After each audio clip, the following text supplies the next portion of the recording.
be without it.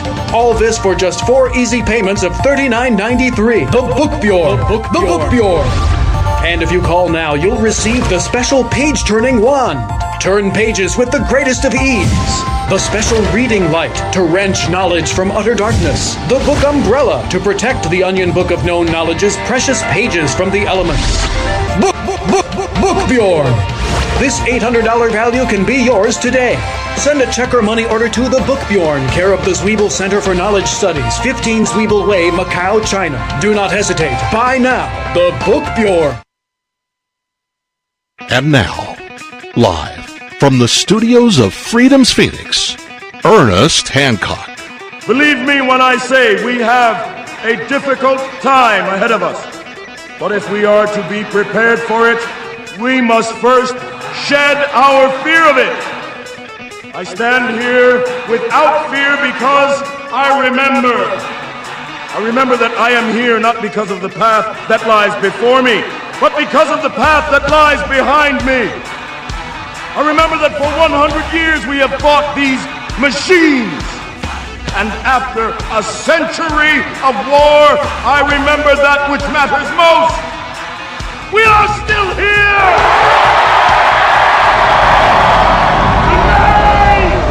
Let us make them remember.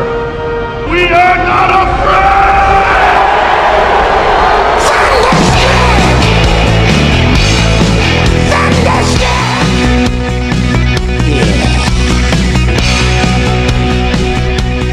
Yeah, interfered here and declare your independence with me, Ernest Hancock, here in Phoenix, Arizona, from the BEF. Beautiful studios of Phoenix with an Ass, PhoenixWithAS.com. Yeah, we missed you yesterday. They had a technical difficulty. It ran a rerun, but we were in studio, and it was a good show. If you missed it, you go get it on in the archive. Go to freedomsphoenix.com, and at the top right, you have Ernest Hancock Declare Your Independence show, and you click on that and you'll see a list of all the shows, and you go clicky, clicky, clicky, and we made a friend. It's called Pocket Net, and some other stuff he's working on. He has a colloidal silver cosmetic company, because you got to say cosmetics, or you got to do FDA crap for health benefits of cosmetics. And so we did that show. That was good. But also, he's a listener. He got to us from a Corbett Report. And he said, hey, man, I got IPFS nodes, and we're working on this PocketNet, pirate communication thing. What up? And I go, oh, you my new best friend? So we've been working a little bit. He's got some guys that'll be coming on and doing some stuff and of like minds and so on. So I'm like, co. I'm sorry you guys missed that. Then we had also, God, what else did we have? Good show, other stuff, just like always. Every day a good show. Thanks to, I do a little work, but Donna takes care of business. And we got a couple of grandkids here. Oh, they went to Queen last night. I mean, the real Queen. That is cover band stuff. They got a new singer, and I haven't even heard about that yet. And I'm like, man, I'm so jealous. So, yeah, I'm a big Queen fan. But, they got to go see the real Queen. I'm just like, I want to hear all about that. Then I shall tell you. Now, then one of my other sons, he's going camping with all the kids in San Diego. That's so nice. Mom and Dad, will you watch our German Shepherd again? And I'm going, yeah. I love Bandit. He's such a good dog. He is really just sweet. But our little handman doesn't dig it. They get along after a while. They'll probably be all right. But he's just this big, lumbering badoop, badoop, badoop, badoop. And I think I'll chew on badoop, badoop that. So anyway, that'll be fun. All right, so last night there was several things going on. SpaceX had their Starhopper test that was supposed to go Boca, Coca, Roca, whatever the heck. I think it's in Texas. But they had a Star Hopper was supposed to do a hover test, or it was going to go up, move a little bit, come back tethered and land again. Then they're going to do another one. They're going to go up, I don't know, several kilometers or something, and then land, and they go, yep, done, boom, mass production. We're going to Mars. So it was of interest, and I sat there with my grandson. I said, hey man, this is come telling him about what's going on. You want to watch it? No. Which is probably good because you sat there forever, and eventually you did come back and had me watch it, watch it with me a little bit, staring at this silver thing on the horizon, waiting for it to go. And we played checkers, and we played a memory game, and we had, it's like cards you flip over, like concentration or something. And so we got to spend some time together, and I get to, share with you guys how the concert went. It was a friend of my daughter's birthday, and they got like months ago, and I was like, God, man, I don't remember getting nothing like that, But they did take me to see a cover band of Queen, all the girls in the family, daughters and daughter-in-law and Donna and everything, and so that was cool. They I think that's what made them fans. They listened to my show, or all around the house all the time. I used to have in the garage a lot of the same stuff you hear on this show, and so they kind of got into it. And then the Bohemian Rhapsody came out, and then, the Queen tour. And I'm like, damn, they're getting to live the life. What about Paul? And the other thing that Elon Musk was doing yesterday, it was called Neuralink. Neuralink is a brain-machine interface, BMI. I think that's what they call it. And, brain-machine interfaces, right. So they were doing what are they going to tell us? Look how far we've got. What they're really doing, and it was kind of amazing. We'll go on about it. You have some graphics up, Donna did. But what they really were doing was marketing for personnel. They were ready to do some hiring. They had, a bunch of scientists in different, specialties of the interface, and, doctor this and software engineer that and philosopher, and they went through each of their stages, what they were doing and the advancements that they had made and the things that they were working on. And they go, and we need help. We got experts in this, is where we are on that, and this is how far we've come. Who wants to come get a job? And on their website has a job. And this is, I'm going to explain to you, because Donna, was busy with kids. She was really interested in this. She goes, well, I don't know. I'll tell you. She goes, well, I'll do it on the show, and I'll listen. Tell me tomorrow. And I go, okay, put up a bunch of graphics, and I'll show you what's up. It was amazing. It's kind of, I just know that Elon Musk is a 12-year-old. And what I mean by that, he sees the world like a 12-year-old. Well, this does that. Well, then we'll do this, right? And they go, wow, he goes, I did the math here on this cocktail napkin, and it says we can, right? You got some reason why we can't? I thought, I got some money. I mean, it says right here we can do this. And they go, well, yeah, but it'd be hard. Like 10 million hard? Then you go, okay, I guess the answer is yes. It's like in Swordfish. Swordfish is a movie with Hugh Jackman and John Travolta and Halle Berry. If you haven't seen it, it's definitely worth watching. And it has a lot to do with the taking over of the internet, by the man back in the 90s, and programs like Carnivore and Epsilon and all these things that they were doing back then. That he wouldn't do that. That'd be wrong. And a hacker got sent to jail because he was uncovering an FBI surveillance of people, blah, blah, blah, Snowden kind of thing. So it was, and then he gets out of jail, he wants to get his daughter back, they go through and, hilarity. So Swordfish. But there was, some parts in there that, just made me think of this. It's money. Well, so you're saying it's impossible. Well, I mean, you flash enough zeros, it's all possible. Well, that's kind of what Elon is doing. He's going, look, So you're saying it's impossible. Well, no, you'd have to. Well, then let's do that. But then you got it. Then let's do that too. And I've known people like Elon, so I understand it's reading any field of expertise. Give me a stack of reading material. I'll whiz through it and memorize it all. Just boom. And all of a sudden there's an expert. And I'm going, yep, I can see what he's doing. When we come back, I'm going to walk you through where he's at and some of the fears. Donald was scared, and I understand why he's doing what he's doing. We'll be right back. From the fourth letter of Captain Mark.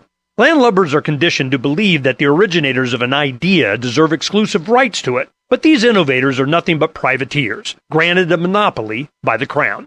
Potential inventors are restricted from using their own property and forced to navigate a wilderness of prohibited ideas. These pattern monopolies are intellectual colonization. This alliance of means between the Crown and the privateers is not an alignment of ends.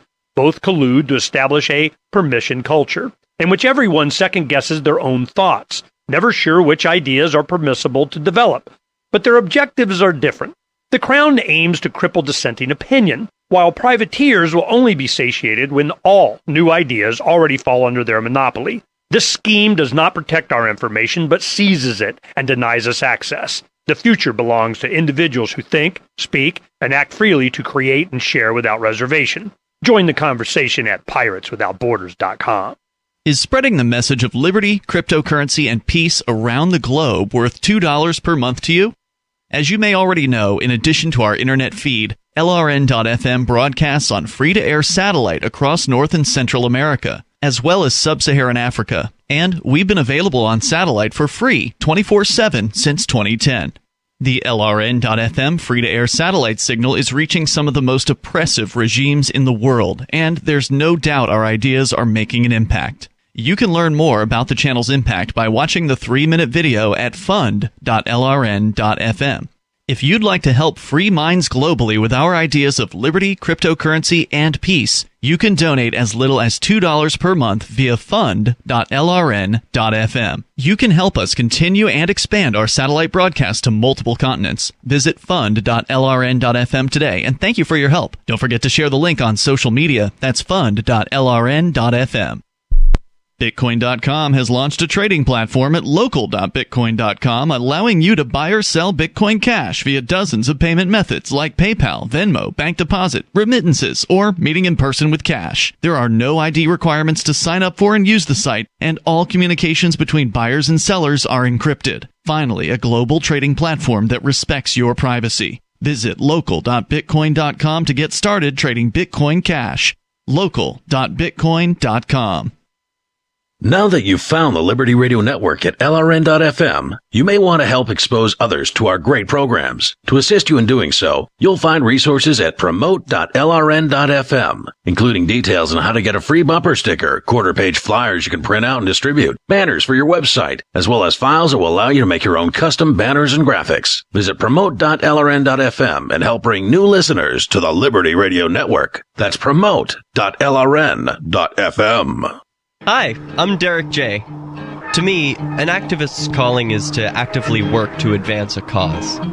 The cause for which I work is personal freedom. I believe my life is best when I engage in voluntary interactions and self-government.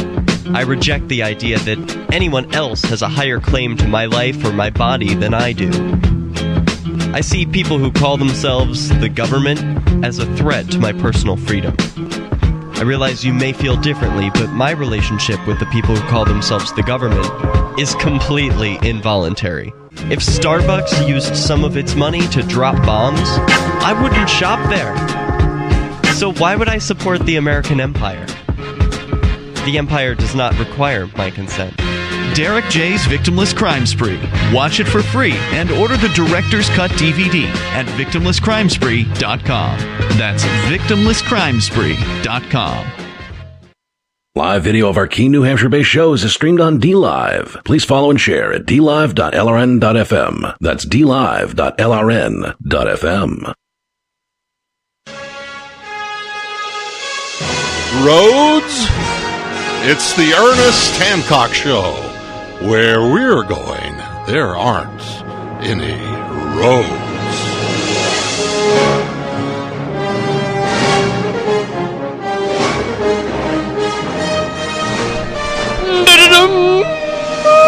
Okay, Elon Musk Neuralink shows off advances to brain-computer interface. Company putting together submission to the FDA to start testing the technology in humans.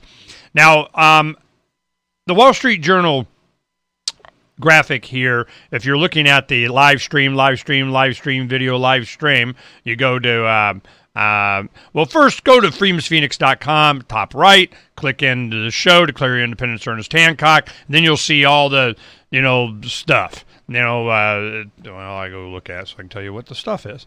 And you go into each show, and it'll have the all the stuff there, too. You can do it from the front page here, or you can go up here. Let's go up here. Go to the top right of freedomsphoenix.com, and you'll see all the stuff, Twitch and YouTube and Facebook and blah, blah, blah, blah, blah. And the live archive, the live show is over here. You click on that, and, you do that. And then inside the show, in the second hour, Paul Rosenberg is on. He's got a new edition of his parallel newsletter. And then Tim Pachote. Tim Pachote and I leave tomorrow to go to Freedom Fest. So we're going to do that, and then an Arca Vegas. And I got a bunch of goodies printed up and stuff and trinkets and trash to pass out and make some contacts and have some cool people for the show for the next forever, and maybe we'll do some from up there, and we'll have guests later, and you will be entertained. Are you not entertained? Let's see, DLive, Twitch, YouTube, and Facebook. Last I checked, I'm not even checking these guys. I'm don't care. This is not. They are so. We're going to talk about that too, but the Wall Street Journal. They have a good graphic here, and this device is a sewing machine for putting very fine wires in your brain. Because how do you look, we're not going to be doing neurosurgeons here. If this isn't able to be done by robot and it's like LASIK, you went and, I had LASIK, done on my eye, and you do not want, and you're going to do lasers? Yeah, you don't want a doctor doing that. You want a robot. You want to go in, boom, boom, boom, boom, boom, done. Put the flap back over, you're done. Done. So, and the flap used to be that doctor would do a scalpel. They would cut lines in your eye. All right, this is a good comparison. How LASIK got started is in Russia, there was a kid that had his eyeglasses broken and his eye got glass in his eye or something and jacked him up. And the doctor kind of, did whatever they did, took the glass out and everything. And then when it healed, which eyes heal really fast, like a day, it's like the inside of your mouth, the cells go really fast. But in an eye, it's like, boom, healed. Well, the next day, all of a sudden, boom, he can see it and need his glasses anymore because it changed the shape of the eye, the lens and so on. That's how LASIK works. So there used to be back in the day, decades ago, you had these little lines that, how close the lines were and how many there were and how long the cut was or something would make it lay flat and different things. Now they take and they would cut a slice of the outer covering, was that the cornea, the outer covering of the eyelid, of the eye, and they would hold it back, and then they would shape it or something, and you could put it back and heal, and you're good. Well, now they do, it's almost all automatic and robotic, and they put this slicer on your eyeball, and it kind of slices it. It flips that flap over. Then lasers are programmed with what it needs to take off or shape the eye. Boom. Then they put the flap back over, and you can see, and you drop your eyeglasses in the trash can on your way out the door in 10 minutes. That was my experience. And, and Powell told me about it too. He goes, yep. And I go, well, you could see right then. He goes, right then. And he goes, glasses are like for donation or something. And I'm going, this is what they're looking to do for Neuralink, is that they have the robots, and what they do is it's like a sewing machine. How do you put a really fine wire that's like, I don't know, it's like the 10th of the width of a human hair. I mean, it's a very, very fine wire. Sometimes you see these wires on really fine wire stuff, but it's the really finest wire. And their whole thing is to have it insulated so it doesn't corrode. You have to have, a coating of it. It's got to be durable. It's got to be last a long time. It's got to be, I don't know, carbon nanotube or something. And don't laugh. It's probably what it's going to wind up being. So they take and they use a sewing machine type thing, and it goes boom with a needle into your brain to a certain depth at a certain angle and a certain, and then it leaves the wire in there and it pulls out. And does it again in another place. And does it again. And all of a sudden, you got robot hair. All right? Coming out. But it doesn't, and it seemed to me they're not big incision. It's like, a couple of millimeters, and they just start putting all, anyway, it comes out to a chip. Now, none of this is outside of your scalp, it's all in your head. Now, I think there was a device, it looked like a hearing aid, that's something they'll put on to interface with it and go Bluetooth to your phone or something. And, this is also when he's doing gig up and down or more on his Starlink, the communication satellites that he's putting up. You are going to be the antenna. I mean, it's really getting scary. But, let me tell you why and what's going on. So they put these probes in, and they recognize, they hear, they listen to, they get signals from individual neurons. And now, there's some areas you may want, 10 or 100 or 10,000 of these probes, whatever. They're going, and if you ever watched the movie Phenomenon with John Travolta, what gave him his, superhuman powers, or he had the power of, he levitates stuff, and he could, he's really smart. He could think a lot. And what it was is he had a tumor that was growing over the top of his brain. And they're like, what's going on with him? What it was connecting a bunch more connections. And it just, made it to where he accessed more of his mind. Well, that's kind of what this is it just doesn't do it just on the surface. It gets down into the brain. And different parts of the brain, they're having they give this section, this area, and they go, yeah, we can see this right here, and this controls the tip of your pinky finger on your right hand. And a little bit further down, and further down, and kind of in the thumb, and the palm, and the this and that, and you get more of these probes, these electrodes, or whatever it is, they're nanowires, the conductivity, down to each of these neurons. The more you can get, the more you can control and feel your hand, to the point that you can feel a robotic hand. That you put sensors in that you could grab and touch stuff, and you can feel it. What are you thinking? Darth Vader and Luke Skywalker's arm. This is exactly what's coming, and they're going to be able to attach, and you can feel it. You'll have a prosthetic arm that you can hold a lightsaber in, and interface with a bunch of other stuff. Be able to walk again. Be able to see again. To hear again. There's a bunch of stuff, but that's not really the main. Now, they emphasize a lot of the FDA medical advancements and prosthetics, but it goes further than that. We'll talk. I'm crazy about My Magic Mud. This is the most important oral care product created this millennium, and I'm not kidding. We all have different opinions on politics and issues, but we all have mouths. And I want yours to be as clean as possible, with teeth as bright as they were meant to be. I will never be without My Magic Mud. It's a little surprising, but man, does it work. If you only listen to one thing I say ever, go to mymagicmud.com and get 20% off with code FTL. mymagicmud.com, code FTL. There are lots of ways to listen to Free Talk Live. Our podcast has been around since podcasts began, and now the FTL feed is loaded with content besides our full show archives. Did you know that we make it easy for you to customize your podcast subscriptions? We have different feeds, one that includes only our full shows, one with just the Daily Digest, and one with just the Edgington Post. You decide what you listen to. It's quick and easy to customize your feeds at feeds.freetalklive.com. That's feeds.freetalklive.com. On Free Talk Live, we're bringing people to the ideas of liberty every day. From wrestling superstars like Glenn Jacobs. You guys really are having an impact, I believe. Like I said, a lot of where I am now is due to listening to Free Talk Live. You changed my mind on some very important issues years ago. To random people tuning in on the radio. I was kind of stuck in the left-right paradigm. I heard your show by chance on a Saturday night. From there, I went on, joined the Free State Project, and become an amplifier. So, I mean, that's really the reason why I amp is because I know that if it wasn't for you guys being on as many stations as you are, I never would have found the ideas of liberty. Your amp will directly change more lives by getting Free Talk Live in front of people looking for talk radio online and on the air. When you amp Free Talk Live, you get perks like access to the AMP-only Facebook group and AMP podcast. Visit amp.freetalklive.com.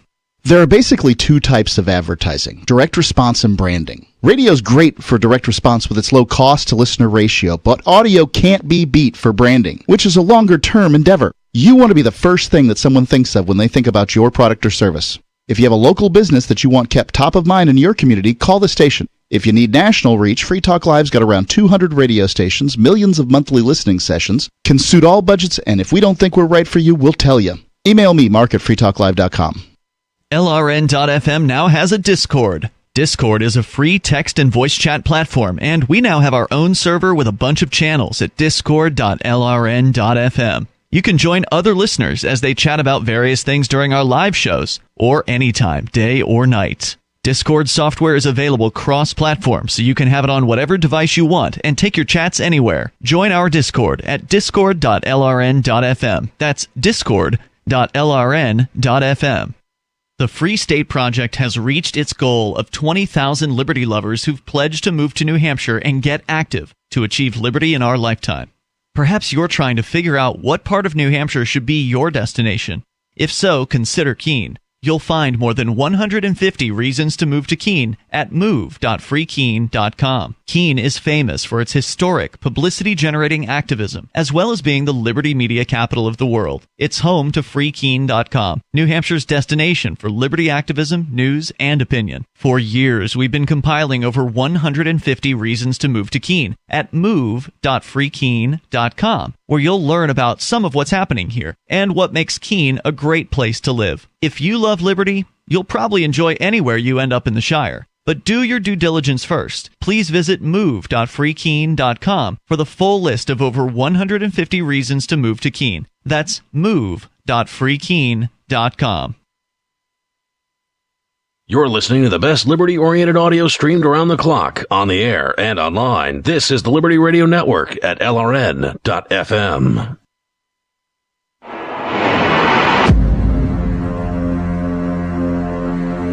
It's time for Declare Your Independence with Ernest Hancock. To be a part of the show, call 602-264-2800. Okay, the first thing I'm going to tell you is why. You know, it's coming. It's coming. Let's see. Neuralink is one of several companies, including Facebook, Inc., Kernel, Control Labs, and Paradromics Incorporated, trying to build a neural interface for clinical and non-clinical applications. In recent years, neurotechnology development has been spurred by public and private investment, including the U.S. Brain Initiative, which was started by the Obama administration in 2013. That was, I think, what sparked him to do this more than anything, is there was great advancement. Well, DARPA. You know, anything that you see, they already did it 10, 30 years ago. So I wouldn't imagine this is anything new. And what happens in these government programs, they'll go so far, they got a desire. We wish to be able to push the Marvin the Martian button and blow up the planet. Oh, we don't have the stuff yet? Okay, we'll put this idea up here. We'll develop it a little bit more, and we'll add some, megatonnage, next year. Well, the same thing. Well, we need to control the human brain.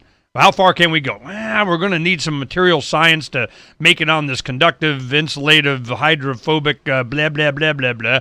And we'll go ahead and put it on the shelf. And, we got that material science down. All right, we'll go a little bit further. It's not, if they can, they are. So it's just you got to determine if they can or not. Do they have the materials? Do they have the software, the hardware, the willingness of somebody? There's always somebody willing to rule me. But since the Obama administration in 2013, what is that? 6 years ago. If that, like 6 years ago, and which is nothing, in this kind of time for this kind of stuff. But how far have they gotten? And how far they already been by the time they decided to make it a U.S. brain initiative. Well, Elon Musk has two concerns. One, the big thing is, I think I'm going to go to Mars and, wait out the whatever the heck's going to happen. Because he believes that, we need inspiration and all that, 12-year-old, fifth grader cool stuff. And then, of course, the imagination and the confidence of a 12-year-old that just goes, yeah, we can do that, we can do that. And I'm going, yeah, pretty much. So he's really worried about artificial intelligence, as am I. This is, you keep hearing it's the last invention humans will ever do, because otherwise, they're going to be inventing it all. And now they have so much. We can go on and on just about artificial intelligence. And Truth Media Matters does. Truth Media Matters. And TrueStream Media, TrueStream Media, Melissa and Aaron Dykes, man, they've been going on, especially Melissa on this. She's been going on it. Which also, we've scraped all the videos of TrueStream Media, just like we did for We Are Change, Luke, and Press for Truth, and World Alternative Media, and a lot. I asked the guys, I go, yeah, include their channel too. Boom, done. IPFS, scraped and done. Nah. We're setting this thing up, man. We are not sitting on our butt. This is going to be, and it doesn't even really matter if it goes IPFS. We have scraped it. We got the data, and it can go on any decentralized thing. And we'll talk about that another time. Okay, all kinds of good stuff going on about that. Now, the Elon Musk concern is that artificial intelligence is, we're done. It's going to be way smarter than us, way faster. Once it learns the program itself, which it's already doing, we're done. It's like you wake up the next morning and it rules the universe, okay? You see the movie Her about Joaquin Phoenix falling in love with his operating system with the voice of Scarlett Johansson, which, I can see that. But so this is coming, and the interfaces that we have with the internet, artificial intelligence already has. And if his point is, whether you agree with this or not, his point is that if we do not develop to where we can augment our intelligence, that we can interface with the computers, we will be run by them. Excuse me. Excuse me. So when your boss is AI, you're the robot. Think of that. When your boss is the artificial intelligence, then you're the robot. You're the robot. They already see you that way anyway, so, might as well get over it. So I am just like, this is fascinating to me how far they had gotten. In just the last couple of years, while they've been working on this, they got this young person there and this older guy there and this. It's amazing. I've seen Elon interviews. He goes, I don't give a crap what your degree is or if you even got one. Can you add to, contribute? How smart are you? How many books can you read? What kind of brain, do you got? It's rock and roll. Let's do it. Be smart and let's go fix some. So this was a announcement on Craigslist for scientists. It's like, hey, people wanted to do this. Let me show you what we're doing. Boom. Can you add to that? And I guarantee people will, because there's a lot more research and tracks for PhDs and all that kind of stuff in neuroscience. And this is one of the things that I told my kids.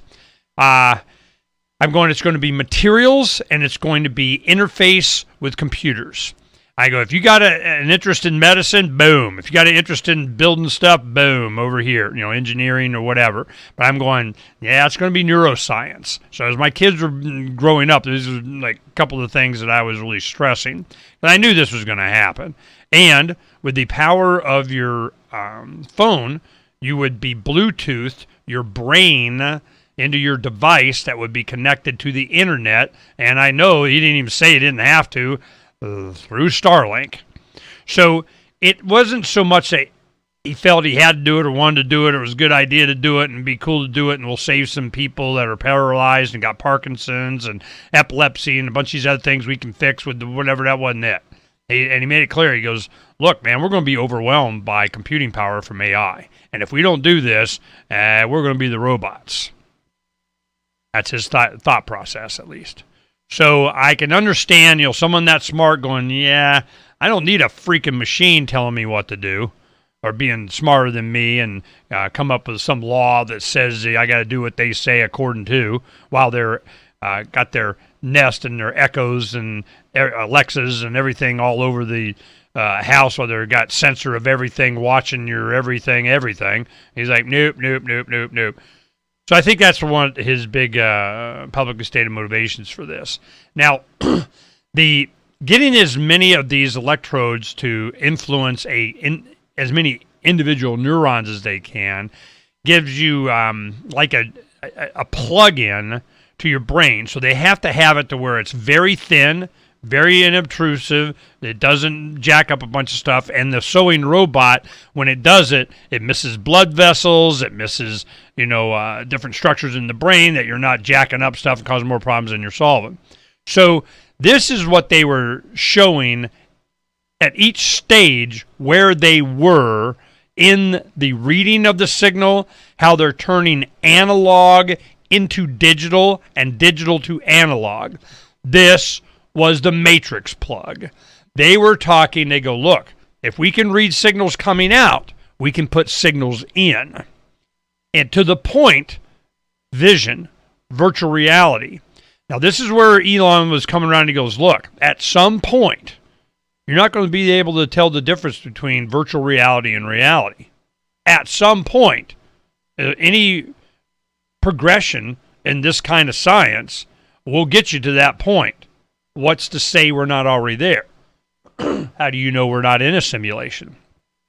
And there's a lot of evidence stuff, you can go on about some crazy crap that I'm going, yeah, that would answer it, So this is high-tech stuff that I've been interested in, a lot of just theatrical production movies that have been, Brainstorm and Brain Scan and, Dreamscape and, 80s movies, 70s, 80s, 90s stuff exactly like this. I haven't seen a good one like that in a while, What's been a good one like that?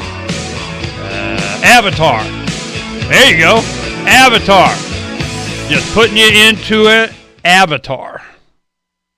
From the first letter of Dr. Idris Barber, I've healed many landlubbers, but could have healed countless more if they were willing to break the law to preserve themselves. The Crown required that I obey leeching privateers who didn't share my oath to do no harm. I was forbidden from discussing the treatments I knew patients needed. The Crown claims to protect landlubbers from bankrupting medical expenses, but only seduces them into begging for relief, while privateers monopolize the management of chronic illness.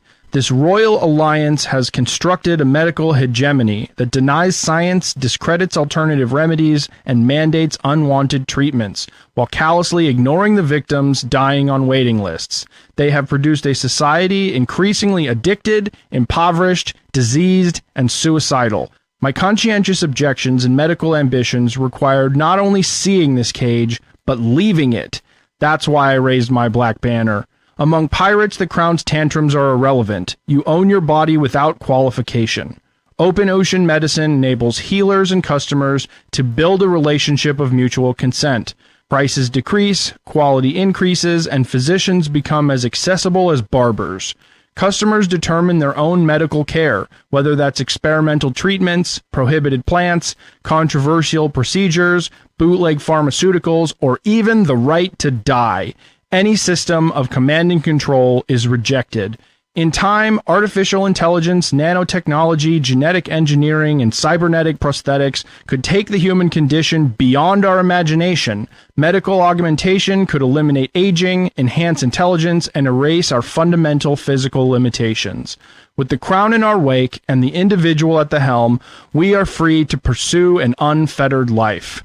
Need decentralized solutions to centralized problems? Join the conversation at pirateswithoutborders.com. Looking for a great real estate investment? Consider New Hampshire, which is ground zero for the Liberty Movement. Your first call should be to Mark Worden from Porcupine Real Estate. He's more than just a real estate agent. He's your New Hampshire concierge. Where are the best places to live? Do you want farm, city, the burbs, or forest? Do you want a duplex or multifamily building so that renters pay your mortgage? There are homes in all price ranges in New Hampshire, and Mark can help with financing too. Invest in liberty and property. Mark Worden can help. PorcupineRealEstate.com.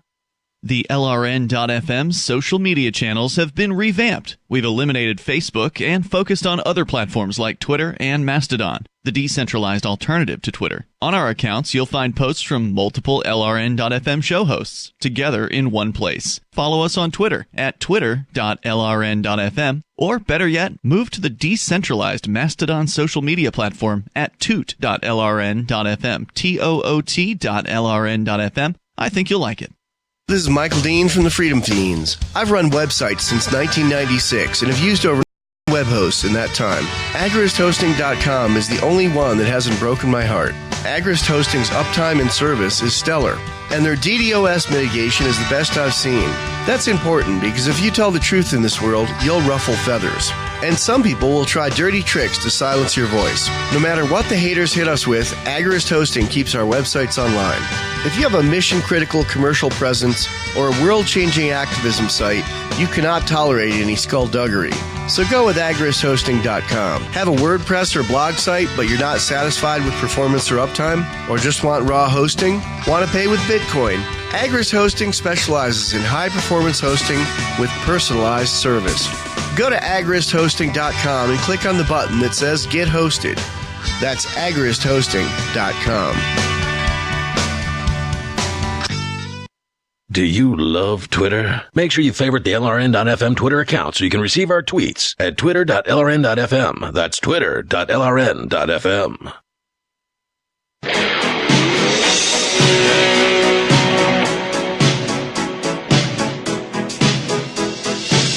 Freedom is the answer. What's the question? I want to break free. You're listening to Ernest Hancock. I want to break free. I want to break free from your lies. You're so uncovering the secrets and exposing the lies. All right, take a look at this. The Marriott, Westin Hotel Resort, St. Regis, Aloft Hotels, so on. They're putting Alexas in the hotel rooms. There are entire chains, apartment buildings, and so on that are pre-wiring for a smart home. They call it a conscious home. Ooh, that makes me feel all kinds of not better. So I'm just, yeah, man, seriously. This is, do people realize they are creating their own overlords? Now, this is Dykes, Truth Stream Media doing this, and I watch this thing, and I'm just, it's all the stuff that we've been having on Freedom's Phoenix, all these articles, all these shows, all these videos, and we got the the brain scan and the brain interface, and they're just it's who's going to get there first to get. See, this is what I mean when I always say this: bad guys can't win. Never can win, never going to win, because, good people and humanity, will rise up, and there's nothing to do about it. Here we go. Unless they change us. If you change the nature of human beings, if you change us through chemistry, chemicals, GMOs, vaccines, pollution, other agents, electromagnetic waves, whatever it is, if you can control us that way or change humanity, then you might be able to get us into being your little drone for your socialist utopia. You get to make money on all of us doing your bidding and, kill people and stuff. If you can change us. Well, that's the one thing I go, it's going to be hard. You're going to have to change humanity. Boom! They got 5G, 6G, 14G, Heinz 57G, whatever they're going to need to be able to influence and alter your thoughts, your moods, your opinions. Now, with this Neuralink, they're going to be able to insert thoughts and opinions. Social media is already doing that now. Now, what Melissa was warning about, one of the things that she was saying, the behavioral modification. Now, they're gaming it now. It's called social justice warrior shaming, fat shaming, dumb shaming, misogynist shaming, whatever the hell shaming. Shame. That's their biggest, use, I guess, other than money. So it's what you reward and what you punish, what incentives you get and what punishment you have. And this is being done on a big, giant, we're just having fun, screwing with you, laughing from the ivory tower kind of stuff that's going on right, not later.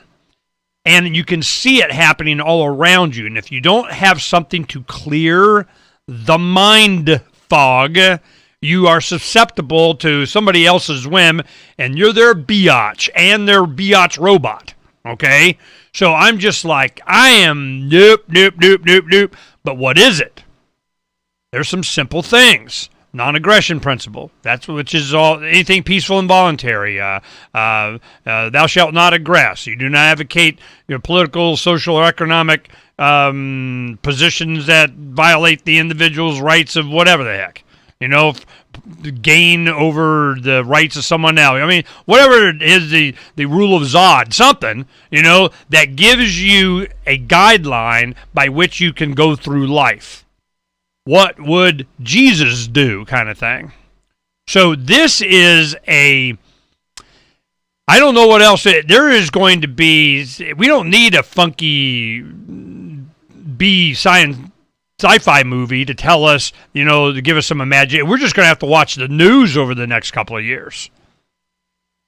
This 2016 thing with Trump, the Brexit vote, the rise of populism, the people that are going more conservative, for lack of a better word, or just, leave me alonist, is what I call it. This is jacking up the plans of they, them, those that got unlimited amounts of money and resources they are perfectly willing to print up make you indebted to it while they go and enslave you with it. So what are we to do? Oh, stop helping them. It's like, you could bitch at somebody for having an Alexa sitting there all the time while you got your phone on you, So when the next series, I've been holding out on this Galaxy 5, waiting for the next privacy phone. I know what's going to happen. It might be worth me doing it, wasting $600. So then next month the super privacy hacked phone comes out, and then I'm like, all right. Because I know it's going to come out right after I finally break down and buy another phone, which I'm running out of memory stuff. I keep deleting crap and everything. I'm putting it off on them. Like, damn, man, when are they going to get to this? They keep promising, and I know exactly when they're going to do it, right after I buy a new phone. and it's scary to get a new phone. I'm thinking just get me a flip phone. I'll keep do Wi-Fi on or something, but, just get, phone and text. I really don't need a lot of, I might have it around or check it every now and then or something, but it is really getting way too scary. And when you have all the grandkids over and they're begging for passwords, I was here on the air one morning, last week, and one of my grandsons, he's 5, I think, he comes in, I need your password, your iPad to get. I'm like, what the hell are you doing on my, why am I giving you my password? The other kids got it. All right. So we had that discussion, no more blue faces. I see you guys blue faces, like, you get like your 15 minutes of blue face or something. So we're, let's go swimming. Let's jump on the trampoline. Let's go learn something. Oh, no, Grandpa's going to make us learn something. So this is things that we got to be worrying about right, not later. This is happening now. So I was watching the Neuralink presentation that was done by Elon Musk and about 5 or 6 other scientists, and a lot of them young, in their 20s. 30s, a couple older guys, but it was kids.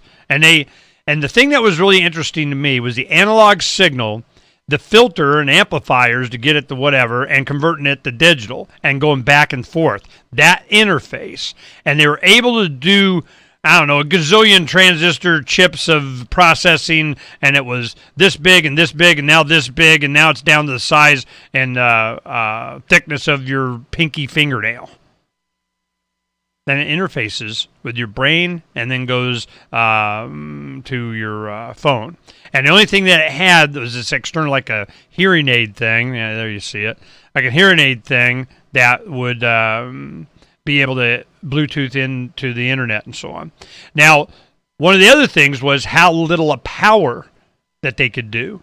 And it was, I need to kind of convert that into what, but I mean, itty bitty baby power. You know, your brain takes up over 30% of your energy. When you eat, the reason that humans, our brains differentiated so much and we started to get bigger and we can even support it was cooking of food, the eating of meat, to have high protein, high nutrition in our diet.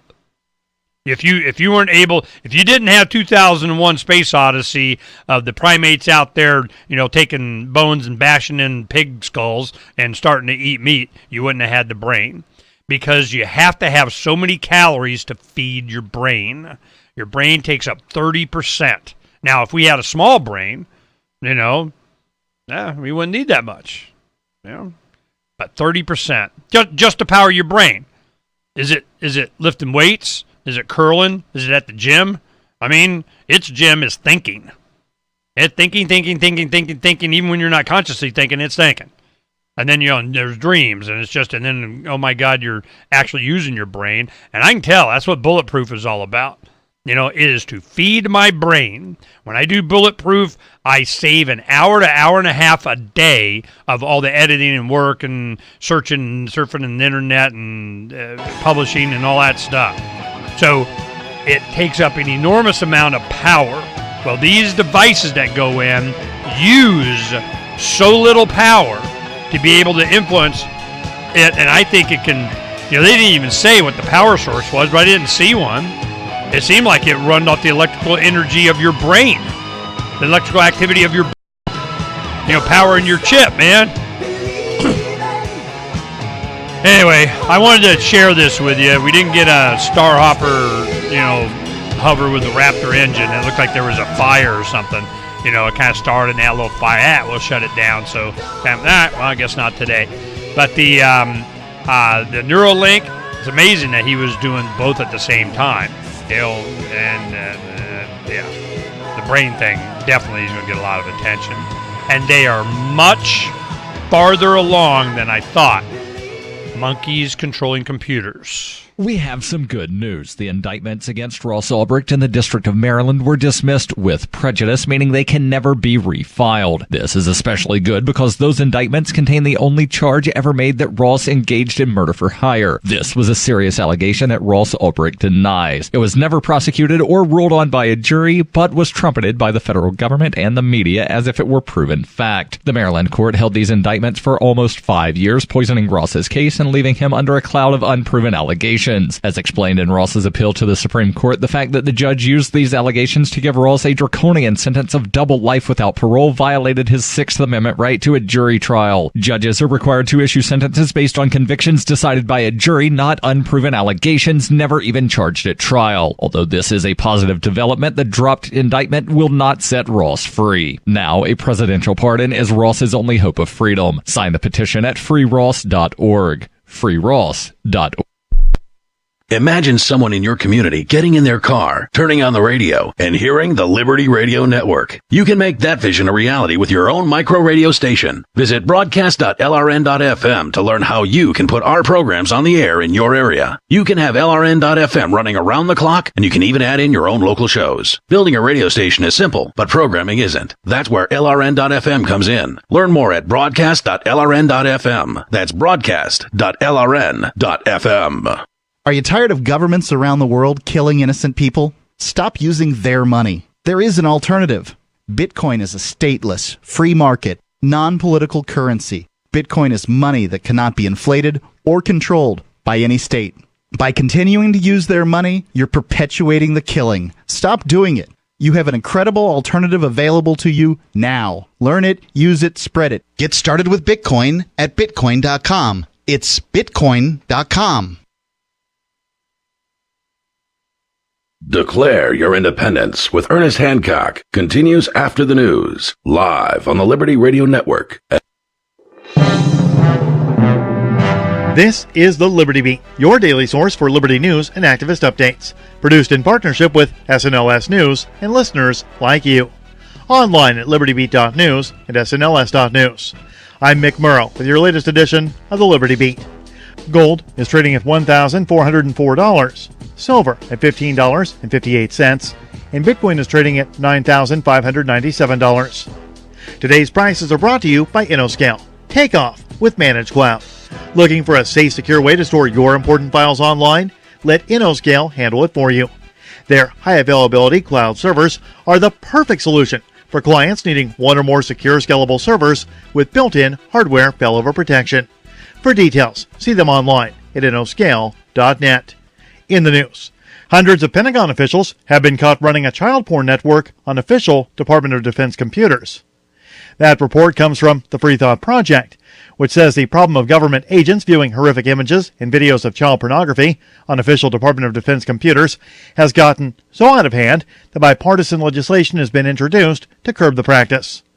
Representatives Abigail Spanberger and Mark Meadows introduced legislation earlier this month meant to halt the epidemic of government employees viewing and sharing child porn over networks and devices. According to a report from The Hill, the End National Defense Network abuse was introduced in the wake of an investigation called Project Flicker, carried out by U.S. Immigration and Customs Enforcement. The investigation identified over 5,000 individuals, including many affiliated with the DoD, who were subscribed to child porn websites. The investigation was conducted by the Pentagon's Defense Criminal Investigative Service, and it netted hundreds of suspects who worked for and are affiliated with the Department of Defense.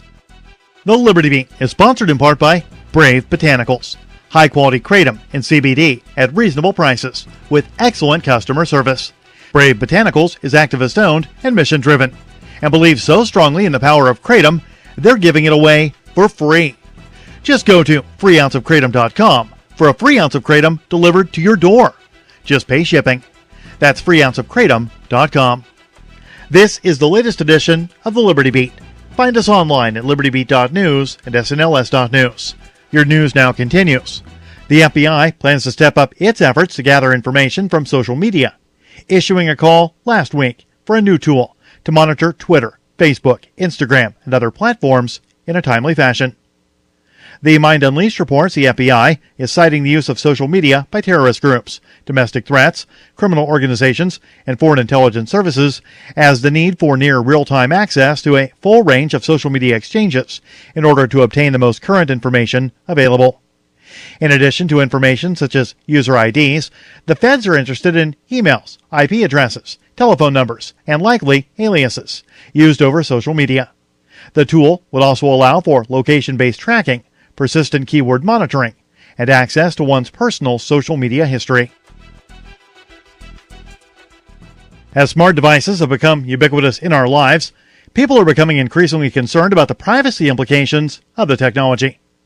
In the past, tech companies like Google have insisted that their smart devices are not a threat to privacy.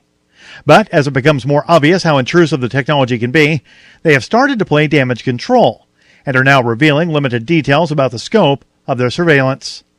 Activist Post reports that in a recent statement, Google admitted they were listening to some of their customers through the Google Home smart speakers, which are always listening and recording. The company said they only use 0.2% of the data that they collect, which is still a lot of data considering how many people have the devices. The company says a small percentage of the recordings are somehow analyzed to help them improve their voice recognition technology. But they insist the recordings are entirely anonymous. The statement was made after the company leaked an unspecified amount of audio data. Support for the Liberty Beat comes from the Conscious Resistance Network, featuring videos, news reports, and articles from a spiritual anarchist perspective. Experience the Conscious Resistance at theconsciousresistance.com. How would you like to have your business featured on the Liberty Beat? You can. Just send an email to libertybeat@snls.news for details. This is the Liberty Beat, produced in partnership with SNLS News and listeners like you. The Liberty Beat is online at libertybeat.news and snls.news. I'm Mick Murrow, reporting for the Liberty Beat, reminding you Spread liberty with a smile.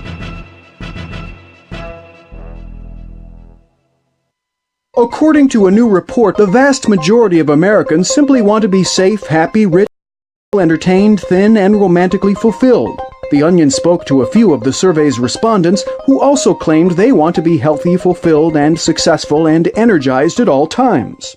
All I want is a low-stress job, a nice house, affordable health care, and low gas prices, you know? It'd be nice to have a 35-hour work week, delicious food that's actually good for me, strong friendships, and free high-speed Wi-Fi wherever I go. I think I'm entitled to wealth, love, cheap education, a fair legal process. According to the survey, 63% of all Americans want their summers to be hot but not too hot. 85% want the government to stop all wars, end world hunger, and make quick and easy weight loss possible. 93% want to be emotionally satisfied, plus a soulmate, unconditional love from their parents, and a big happy dog. This is the Onion News Network. And now, live from the studios of Freedom's Phoenix, Ernest Hancock. Believe me when I say we have a difficult time ahead of us. But if we are to be prepared for it, we must first shed our fear of it. I stand here without fear because I remember that I am here not because of the path that lies before me, but because of the path that lies behind me. I remember that for 100 years we have fought these machines. And after a century of war, I remember that which matters most. We are still here! Today, let us make them remember. We are not afraid!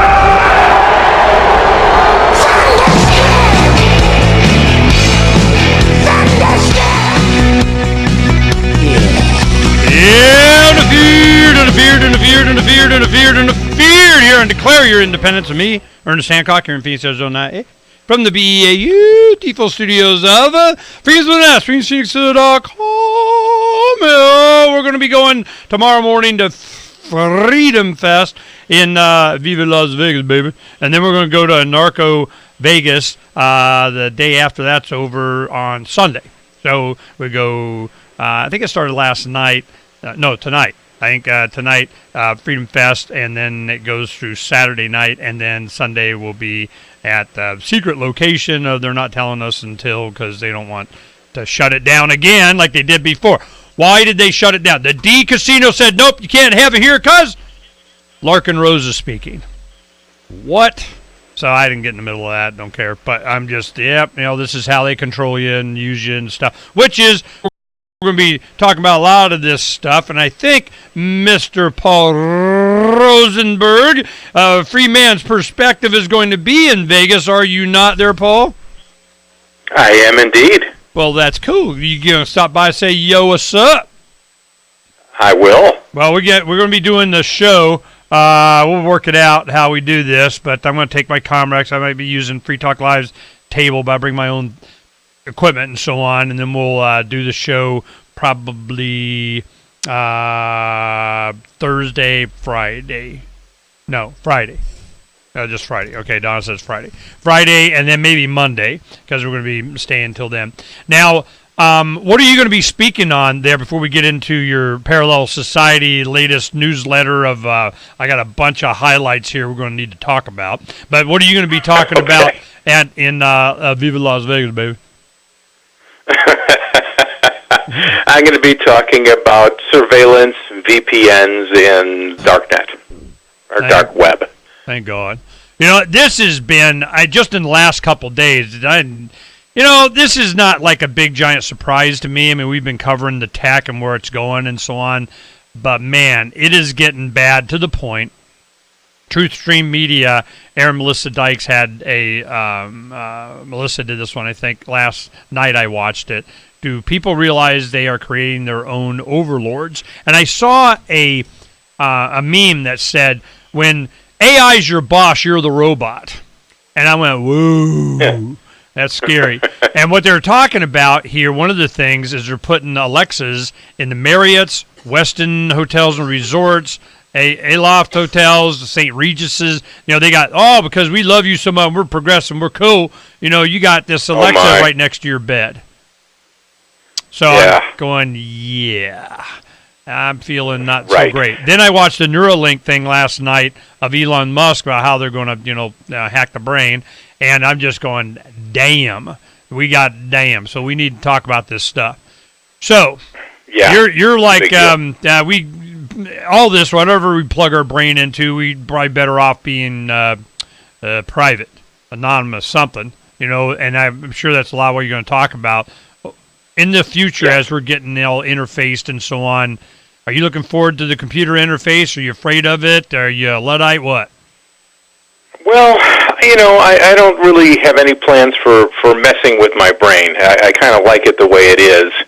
If somebody wants to, I talked to a guy years ago, a scientist who was working on essentially a chip that he was thinking about being able to implant in the brain. So essentially, you would just have the Wikipedia database, so you can just know anything by looking it up inside your head.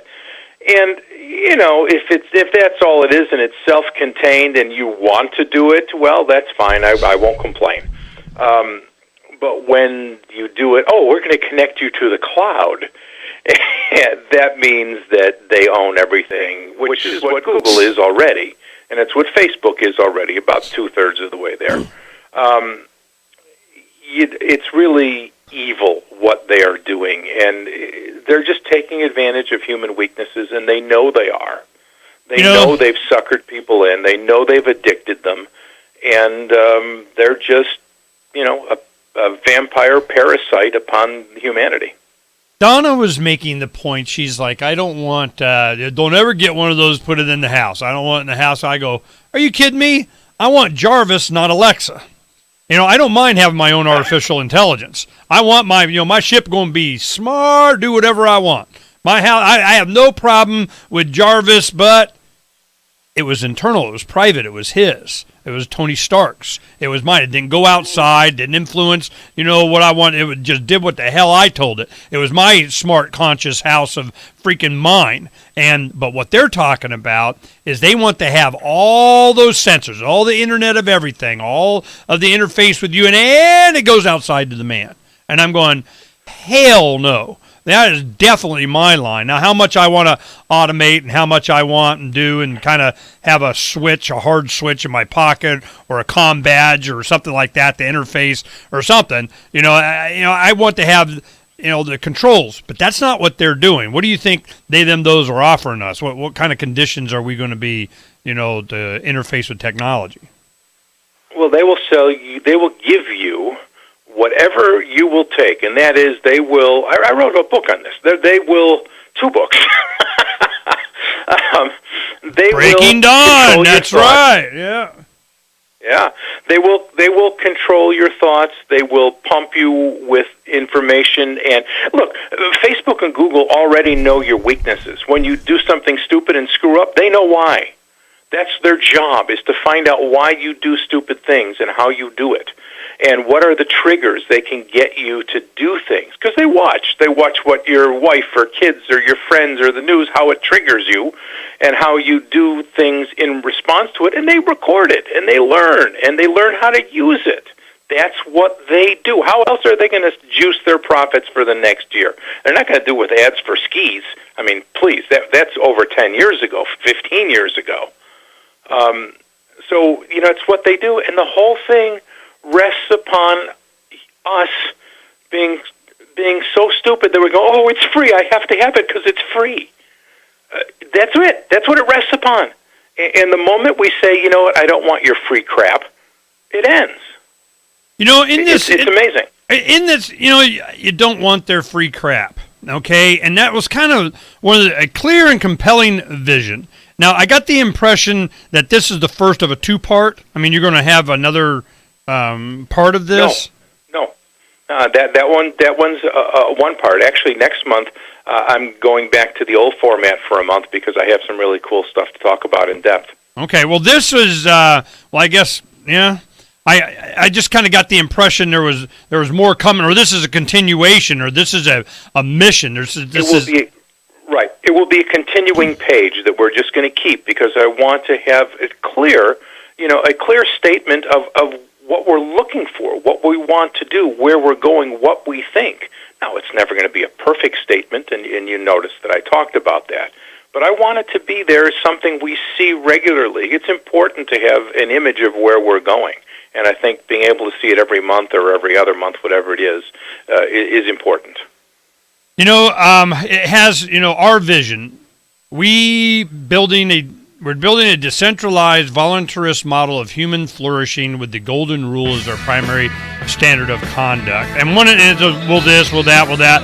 One of them is we reject obedience as a virtue. And I go, that's a bumper sticker right there. We reject obedience as a virtue. That is definitely a bumper sticker. But there's a lot of other things in here, and it kind of talks about money a lot, and we'll get into Facebook and their Libra a little. That'll send us off in directions. We'll be right back. From the second letter of Captain Mark. Any pirate knows that commerce is communication. Markets condense oceans of information into a single price.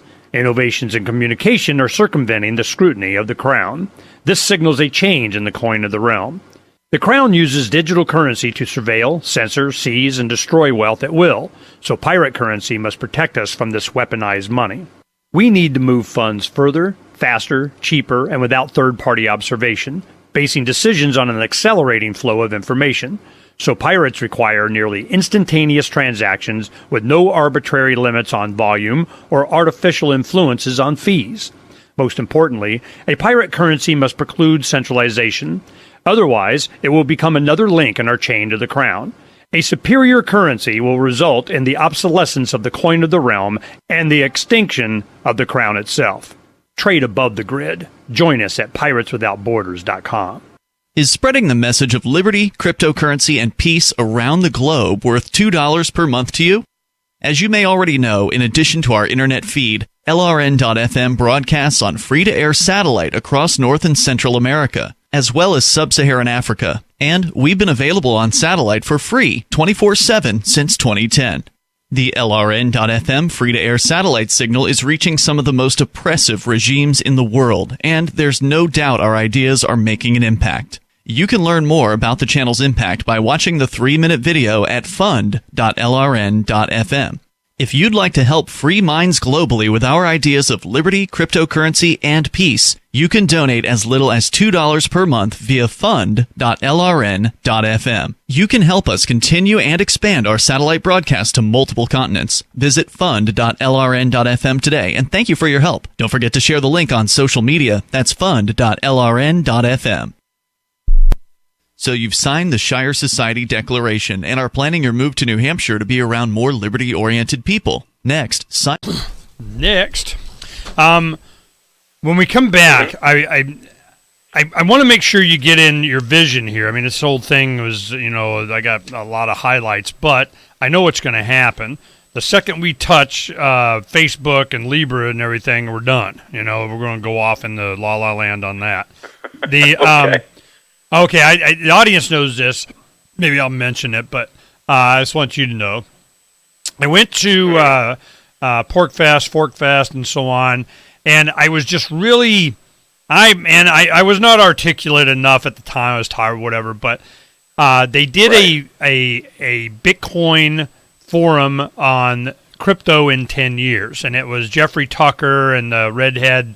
Bombshell Babe, Bitcoin, what's her face, and I think Chris Basia, and some other guys that names familiar, but I don't care. Okay. So they're up there doing their spiel on and it's great and wonderful and the kind of the same thing arguments that you're making here. But the one thing that really pissed me off, and I just he should know better. Jeffrey was private companies in favor of private companies, and all these great and private companies, and I'm going. Since when the fuck is Facebook and Google a private company? Okay? Oh, hell no. I'm so sick of hearing that. So ask me about it. I'll talk about that. Oh, yeah. Oh. And we'll use nice words. But, yes, I promise. This was I'm that right there. It's so obvious that these guys, Corbett did a really good piece on Silicon Valley, the secrets of Silicon Valley.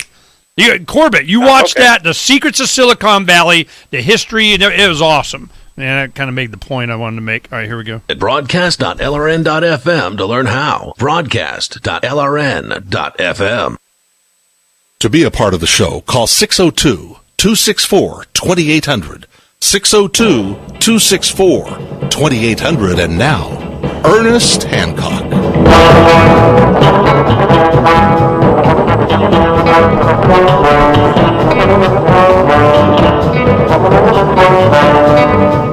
Yeah, you know all that cool crap in Johnny Quest?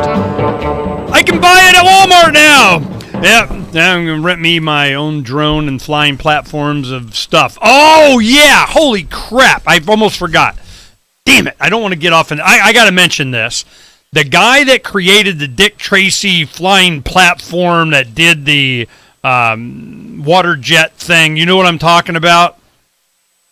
I'm not sure. I remember Dick Tracy, but I'm not sure of this detail. Okay, it's called a flyboard. Are you at a computer? Yeah. Okay, do this. We got to do this, and we're going to get into your thing. You got to do this. Just put in there video search for Flyboard Test 1. Flyboard Test 1. You'll see a video. Just play it back there, and you'll understand.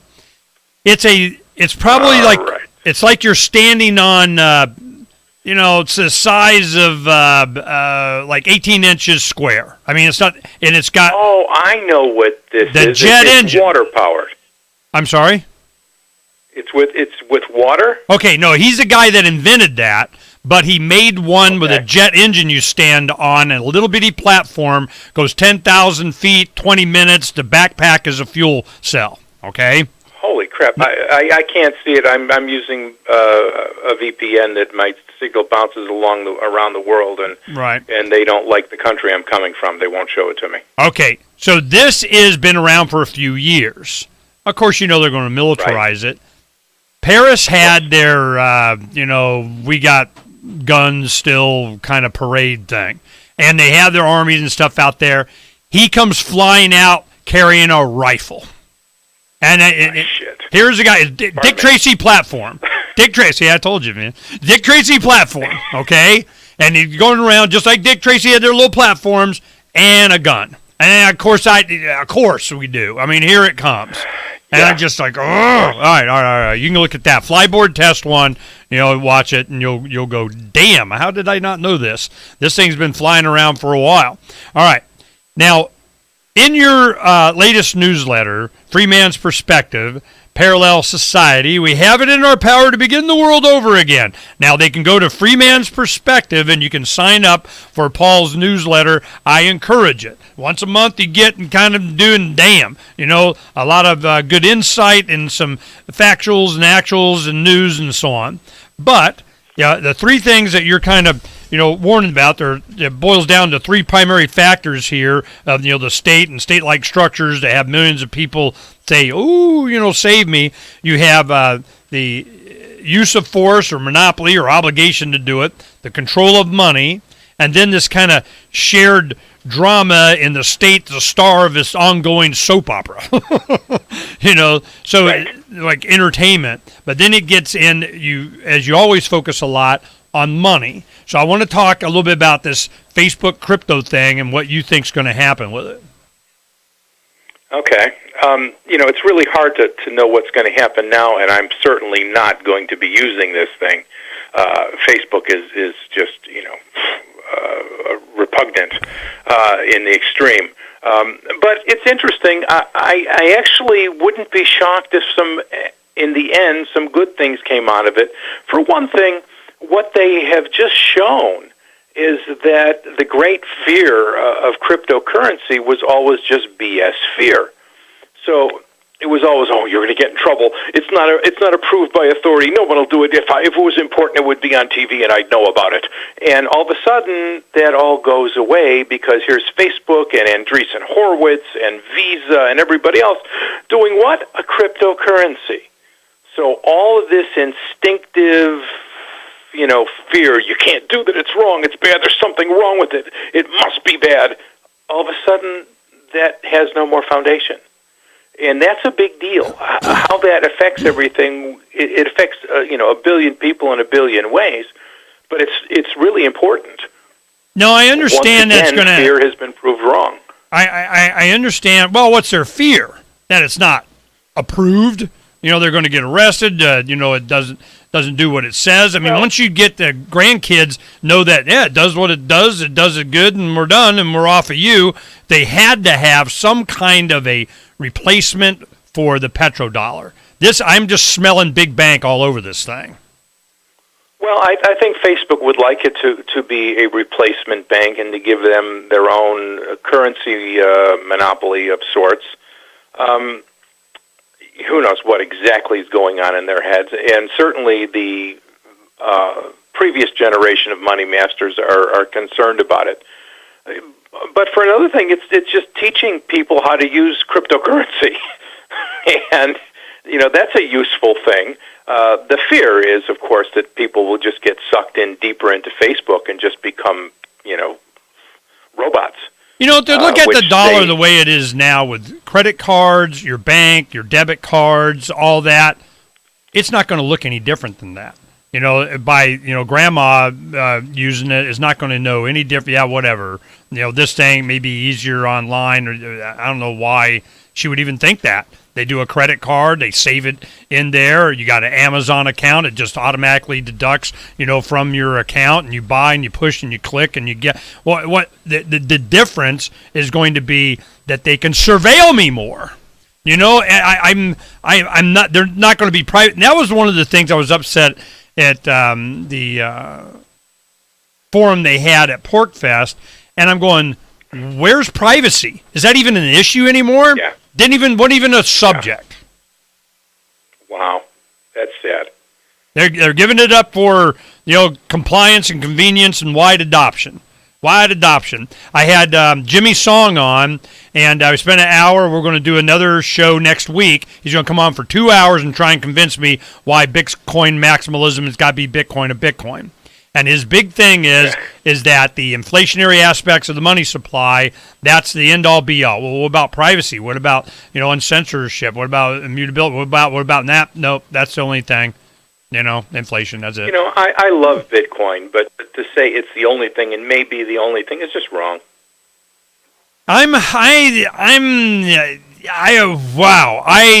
Your transaction fees go up again, you're done. Why would I put up with $60? That's good. That pays more mine or what?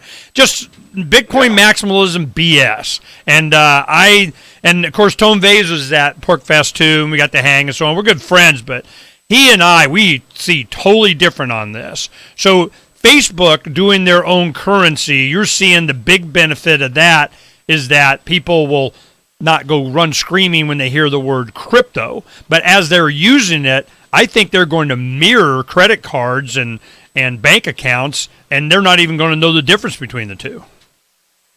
Oh, I'm pretty sure they'll know the difference between the two because they don't get hit with 10 gazillion fees. That seems to be pretty well built into the Facebook coin. It will be fast. It will be virtually free. So there will be differences that people, I think, will see. I mean, we're all speculating at this point, but I think it will have advantages in that way. If it's free, then you're the product. Abso-freaking-lutely. They are going to track every little thing. They want your information. They want your commerce. They want to know what you do and how you do it. And then they own you. As long as you stay on their platform, they own you. That's their job, to own you. Oh, to what end? You know, this has been, it's to they, them, those surveillance grid of thank you. And that's where I get upset when these guys, private companies needing private companies and private companies. I'm like, who are you trying to kid? I mean, are you delusional? I mean, these are not private companies. You know, not remotely. And just because something's a private company doesn't mean they can do no evil. Private companies can be SOBs too. You know, but I don't see these as they're not autonomous. They're not without their state actors in there. They're not without their investment. They're not without their same goals. They're not without. You know, that was one thing I had. Ernie, these guys are owned by the intelligence agencies. Owned by them from the beginning. They do what they want. Look, the boss of the FBI used to have an office inside of Facebook. I mean, his own office, a real office inside Facebook headquarters. The head of the FBI. What? Yeah, you can look it up. It's not a secret. It's just something that isn't discussed. Assange wrote an entire book on how Google is the U.S. State Department. Yeah, I read that. It was a good book too. It was a book. I read that. I read the article in Newsweek or something about Eric Schmidt. Yeah, which was also quite good. The book is just a better explanation of the whole thing. Really? Well, imagine you're a spy master. Okay, you're the boss of whatever spy agency, and you've got these companies that are surveilling deep personal surveillance of what, 1 billion people, 2 billion people, 3 billion people? A dream come true. It's a dream come true, and you can just get it. You can just get the feed from these guys. Oh my God! What spy master wouldn't be all over that? And they are. I don't want to miss a lot of these tidbits, and so we just went and break. So I want to, when we come back, though, okay. I don't want to miss these little tidbits about the FBI office, but there's a solution. I mean, that's kind of what you're offering here. We got to be careful of getting lulled into everything and anything for convenience. And I hear these guys; they'll sit there and they're going to go, "Well, we already know that people will trade off any and everything for convenience." Convenience. They get cheap and convenience. We already know that, so we're going to start operating like that. And they got enough, I guess they've got enough brain damaged young guys or something that they think they can do it, and they're pulling the trigger, and here we freaking go. Yeah, it's 1984, man. Honestly, I hate to bring up the name Hitler because it just clicks in too many things. But he had the great line of all history regarding all this stuff. He says, "I have not come into the world to make men better. I've come into the world to take advantage of their weaknesses." Ooh. And that's what these guys are doing. Yeah, and it seems like they're fomenting weakness. They need weakness. They need this toxic masculinity that's threatening their ability to rule you. Toxic masculinity. It's like a plan. I'm just wondering where it goes and for what end. It only makes sense if they're going to, lay waste to a bunch of people. And then at the end, aren't you glad you survived and we saved you? Ugh. All right, look, they want control. It's crack cocaine to these people. Yeah. That they're twisted that way, and they want control. They want to be the one who pulls the strings. And those that just won't leave them alone. Which one are you? The Ernest Hancock.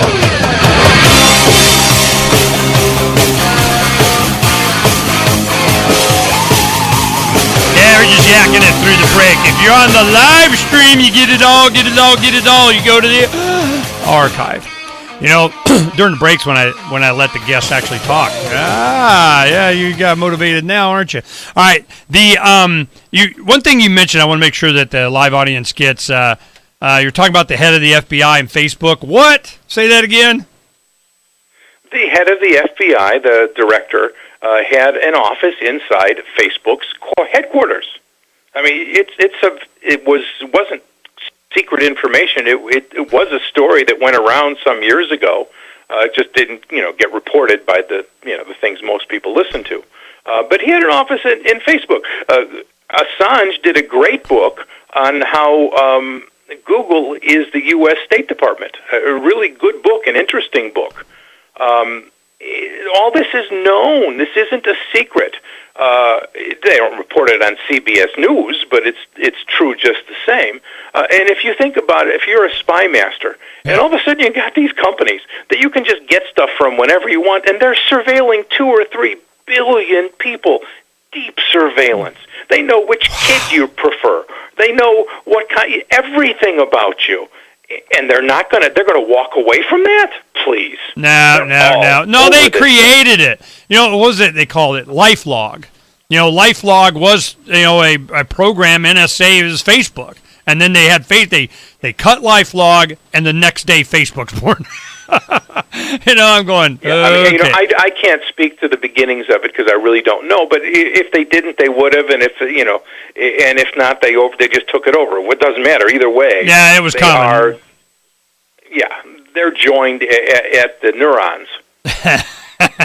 And we have the Internet of Things and the and current. It always comes down to the little anarchist decisions you think you're making when you buy something, and then it's tracked. So this, I'm wondering what kind of advantages those have with using the Facebook crypto that they're planning. Does that give them more tracking ability? Are they going to be able to? Are they going to make more and more alternatives illegal? I mean, what's the game plan here? It's hard to say at this point, Ernie. I just don't know. According to the papers they put out, it's not going to be an information drain as bad as we think it might. But that's just the paper they put out. Who knows what it's going to be in actual practice? It's going to be connected to your Facebook account. Oh, it's insane! I know. But they're saying you can also have your own wallet and use it separately as well. Who knows? We're all just guessing at this point. But considering that it's coming from Facebook, I don't plan on touching it. Well, what about as an internet? See, I can see like Russia and China. They're going nope, nope, nope, nope, nope, nope, nope. Nuh-uh, not going to. Yeah, because everything they do there goes right to American intelligence. The same thing with Google. Yeah. It all goes directly to American intelligence. Well, or Chinese sometimes do, I think. Well, it also could be a replacement for the petrodollar. It seems like it's like Facebook might as well just call itself a central bank or something. If all the perhaps the petrodollar is going away because all those third world places that they could control and were indebted to them, they're not quote unquote third world anymore. All these places, technology works there too, and all of these places now have really reliable infrastructures and high rises and cars and highways and everything else. They're not quote unquote third world anymore, and they don't need to bow down to the West like they used to. And they're starting to realize it, and they've been abused all these years, and they're going to make pacts between themselves, and some will do better, some will do worse, but they don't need the West anymore, and they don't need to have this petrodollar shoved down their throat anymore. That was one thing that I just saw. India and China and Russia, they're all being buddies, and India has 1.2 billion or something like that, a couple of billion. China, after a while, you got just 2 or 3 countries, you got half the freaking planet, and they are under. You want to hear something crazy about India? They have a satellite orbiting Mars. Here we go. Yep. I think. Oh yeah, they were supposed to have a launch last week. They delayed it or something. They're going to land on the moon or something. They got another moon. I know they're planning it. I don't know about that launch, but yeah. Yeah, it was supposed to launch last week. The technology works. This is 50-year-old technology. They can do it. Well, one thing that I saw is that India has brought, just in the last few years, 200 million people out of poverty. Just by the and like you say, they're not this hole in the wall anymore, or there's a wide spot in the road or whatever. They're all of a sudden becoming a viable economy with some science and goodies and a lot of people. So I don't, this hegemony, this unilateral decision making U.S. says and done kind of, and everybody's going, Putin's not so bad. So I'm going, wow, where's the future for the U.S.? And a lot of what you were talking about here in your newsletter, you're bringing up. I mean, the one thing that really stuck out to me was that one phrase: "We reject obedience as a virtue," and it's almost that's the exact opposite. Obedience is a virtue. Ignorance is strength or truth, or work will set you free. I mean, all these really crazy ideas that you think you can get them into people's heads and they work. What's the future for the U.S.? What are you thinking about for 2020? And this vision that you have and the standard that you're doing might be more important now than ever. So where do you think we're going? Well, I draw a big distinction between the American people and the U.S. government. The American people, I think, have a brilliant future ahead of them. The U.S. government is, a problem. All governments are a problem, and the U.S. government in some ways is less bad than others. Screw the U.S. government then. I'm glad you made that distinction, is that, we're going to be fine. Screw them. I'm for screwing them. Hell with them. I don't care. So where do you think we're going? What gives you a positive outlook on the future? Oh, because scarcity is dying upon Earth. We know how to grow more than enough food to feed everyone on the planet easily. We know how to give everybody a car, everybody a house, everybody sufficient medicine. We know how to do all these things. The information is in our libraries. The information is on the Internet. We're doing it in actual practice. The thing that stands in the way is this Bronze Age structure we call the state. And it's a bottleneck, and it's making things, it's keeping scarcity alive. But bit by bit, scarcity is dying. And once scarcity dies and people can get that into their heads, which is going to take a while, because a whole lot of stuff is built upon scarcity. Even young men show themselves fit to Susie next door, who they hope to have, because, they're competent with dealing with conditions of scarcity. They can get ahead. They can, whatever. They got more muscles than the other guy. A lot of is built on scarcity, but it's dying.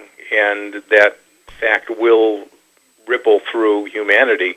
And these structures that we have are scarcity, pro-scarcity. They promote scarcity. They require scarcity. You have to feel unsafe. You have to feel insecure. You have to feel confused. Otherwise, you'd never go along with this deal.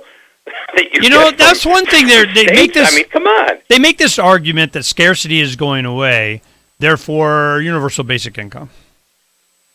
No, well, universal basic income is bad for the human soul. It's not. It's forget about it from the economic standpoint. It's got problems there as well. But humans are production machines. We're creators. That's the unique thing about humans, is that we can reverse entropy. We can create willfully, alone in the known universe. That we're the only ones. And that's what we do. That's what makes us happy. That's what makes us feel good. And if you just say, "Oh, here, we're going to give you a bunch of money. You can just sit in your house," doesn't matter if it's a mansion. You're still going to degrade as a being. So what do we do? Humanity. Scarcity, not scarcity? We'll talk about it. We'll be right back. Crimes of the Crown by Captain Mark. The Crown casts the world in shadow and claims to be our guiding light. Cowards clamor for security from boogeymen and ghost stories, while I say these hobgoblins are imaginary. I say those they propped up as our liberators are now subsisting on our bondage. I say there is freedom in the black, and that's exactly where we intend to go. The Crown banishes its own officers for exposing its crimes and tortures dissidents to the brink of madness. It dominates the globe and swallows the wealth of generations, leaving only blood and excrement. The Crown calls it piracy to explore frontiers beyond its grasp. So the time has come for us to define the conduct among pirates. I say the Crown has trampled our necks long enough. Need decentralized solutions to centralized problems? Looking for a community of like-minded scoundrels? Or just want some swag to let the Crown know what you think of it? Join the conversation at pirateswithoutborders.com. We won't be hard to find. Excuse me. Okay, one thing I want to share with you. We go to Porcupine Freedom Festival and the Fork Fest and so on, and I do my presentations, and my big thing is like what Elon was doing. Look what we've done, we need more help kind of thing. Well, there's a lot of people that are going, woo, you're so smart, and we want to help. So this is what's happened just in the last few weeks. We've gotten, one thing that made a big difference was the Raspberry Pi 4 has come out, and you can get 2 terabytes on a solid-state drive for $50 now. Is that true? That's incredible. That's what a friend showed me. Bobby's like, look, we were looking to go buy it. He goes, well, you might want to wait because look at this, I'm like, holy crap. Wow, I didn't know that. Okay, this is what we've done. Let's see. We were able to have a guy, Thomas Friedman. He's a friend of the show and a friend, and he stayed here, and he's a good guy, and he's been helping a lot because he can. And he's gotten 5,917 videos loaded, and he wrote script to pull it from YouTube and put it straight to IPFS node. So we have let's see, on Luke We Are Change, one channel, 366 videos, on another one, 2,168. World Alternative Media, 1,233. Truth Stream Media, 712. Press for Truth, 1,438. It goes on. So the thing is that I am creating the internet that we are syncing up the way we described it so that we can have this information available. And, of course, Corbett and Freedom's Phoenix and Pirates Without Borders. So I am so concerned that I am not going to have access to these great videos that I know exist that I want to use to promote whatever the heck it is, a concept of here, just watch this video, because it saves me so much time. Look, I ain't got time to here, watch this and then we'll talk, okay? If I don't have those available, which is what would happen when I would go to YouTube, especially after Google took them over, you would put them up on your site. There's my favorites, or this will be about that. Go to here, and they're gone, and they're gone, and they're gone. And that's starting to happen again, and they're gone, and they're gone. So the ones that all this great knowledge that the movement has accumulated about, everything, the Federal Reserve, the century of enslavement, the conspiracy of that, and of whatever, and all these things that are just so valuable, and them taking it away, the memory hole, we're living 1984. Well, this is the pushback. So I'm happy that we're able to do that. All right, wait a minute, here we go. And now, live from the studios of Freedom's Phoenix, Ernest Hancock.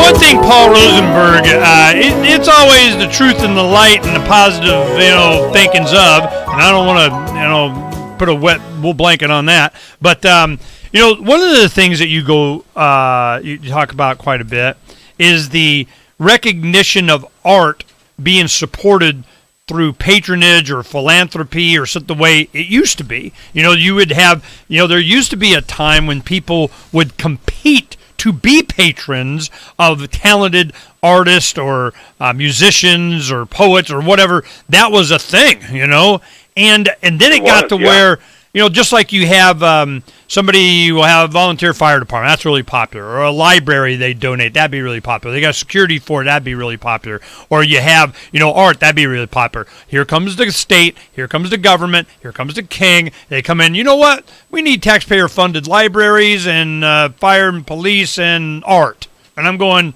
wow, that always produces really good stuff. So I'm just, so elaborate on that concept of supporting the arts. What do you mean by that? Well, whoever is, a good artist, a real serious artist, whether it be painting or sculpting or as a composer or as a performer of music, whatever it might be, this person needs to be paid. They have bills like everyone else, and they need to be paid. We have a real problem with that these days. How is somebody supposed to be paid? I mean, I know from publishing that once, the old regime broke, let's call it 1990-something, almost nobody makes a living as a writer anymore. It's just a few of us that have a niche, and most of us aren't really making a living on it. We're just, supplementing income from other things. At one time, you could make a living if you were an excellent writer. You can't really do that anymore. I mean, you get the Harry Potter lady, okay, fine. But that's, there's like 3 of those. Yeah, you make a movie. So it's a real problem. We need to find a way to fund creators. I mean, what would have happened of Wolfgang Mozart in today's environment? He either has to do hip-hop, which he's not going to do, or you work maybe for a movie studio writing, background pieces to some romantic comedy or something. Okay, he could survive at that. But we wouldn't have Mozart. We wouldn't have Beethoven like we do now. These guys were able to do it because they had patrons. Now, it wasn't a perfect system. It had all the usual human frailties and stupidities rolled into it. But at least these guys were able to work. What about the young person today who's extremely talented? How did they get paid? We need to fix this. Universal basic income. One thing that you did talk about was Patreon and GoFundMe and things like that. Right. And it was let's see, what'd you say here? It goes, services like Patreon and GoFundMe have had some success, but are still far short of keeping many artists productive full-time. But whether by these services or some new avenue, we need to see great artists being lavishly paid. If people see that, we'll have a gusher of brilliant new art. Now, the thing is that the Patreon and GoFundMe, the ones that, the things that need fun or people are support of, if those don't like it or it violates some social justice warrior of you're not allowed, boom, turned off, you're not allowed, and you're off the platform, you don't get any. So that... Right. These companies will bow to whatever authority, looks at them sideways. Yeah, bowing to authority. This is what... We reject obedience as a virtue, and they have to play it off as a virtue because the government will kill you, or turn off your bank account. Obedience is to obey is to shut down your own mind, to shut down your own will, and it's bad for you. It's not just non-development, but an anti-development of your own self. We improve when we make our own decisions, whether they're good or bad, and learn from them. If you just obey, well, then you shut down that process and you train yourself to be a cog rather than to be this majestic being that we're really designed to be. You're a futurist, kind of looking forward, positive thinking kind of guy. What kind of economic system are we going to have? Star Trek? We used to have money, now we got replicators. I mean, don't worry about AI, own your own robot. I mean, what is it you're looking to see happen and advocating for?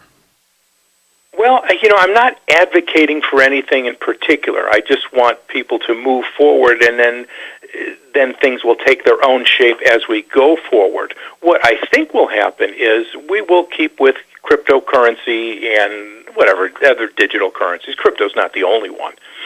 It's just the big one now, and it's fine. I'm really happy for it. But we will continue with private, decentralized sorts of currencies, and eventually, as scarcity really is eradicated, when we have, self-powered, when we have, fusion power and self-powered tractors and everything else, I think we're going to end up moving, at least in parts, towards an old-fashioned medieval gift economy, where people just, look, I got all this food. I'm going to set up a market because I like seeing people. Everybody come on in, and you can come into the market and, contribute this or do this, and money really won't matter as much because we're just going to have more food than we can eat. And more cars than we need to drive. People will go back to doing things because they love doing them. I know that sounds impossible nowadays, but it's actually not. Did you ever read... And I think that's where we're going. James Hogan, the science fiction writer, you know what I'm talking about?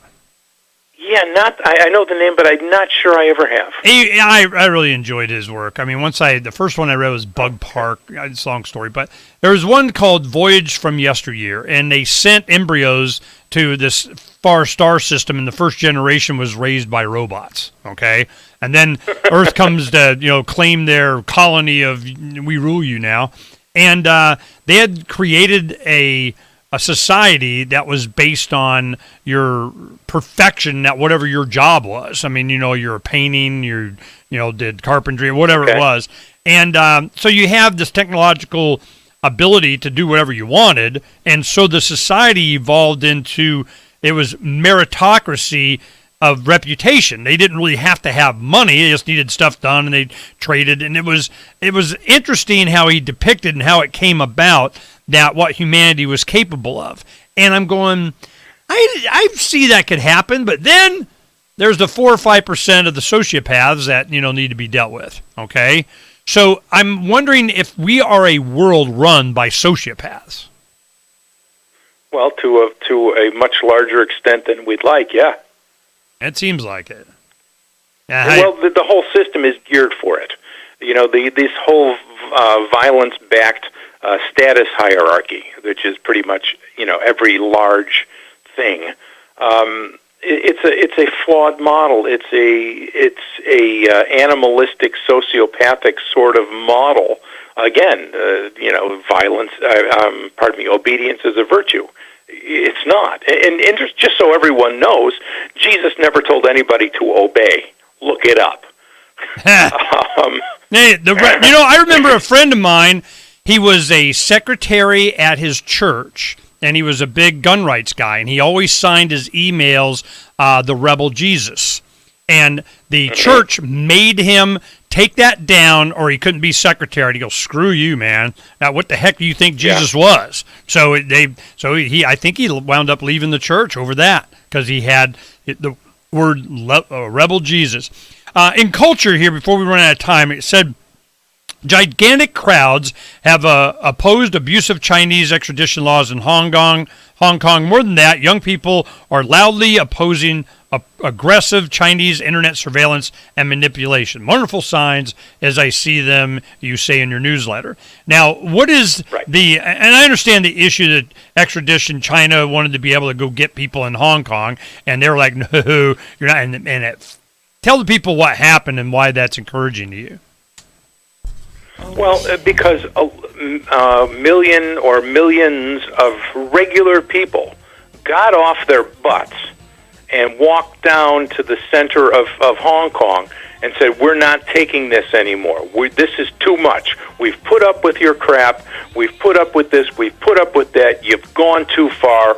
We're not going to do it. Here are our bodies. Here we are. We give a damn, and we're not taking it. And I bet you they're... I'm sorry?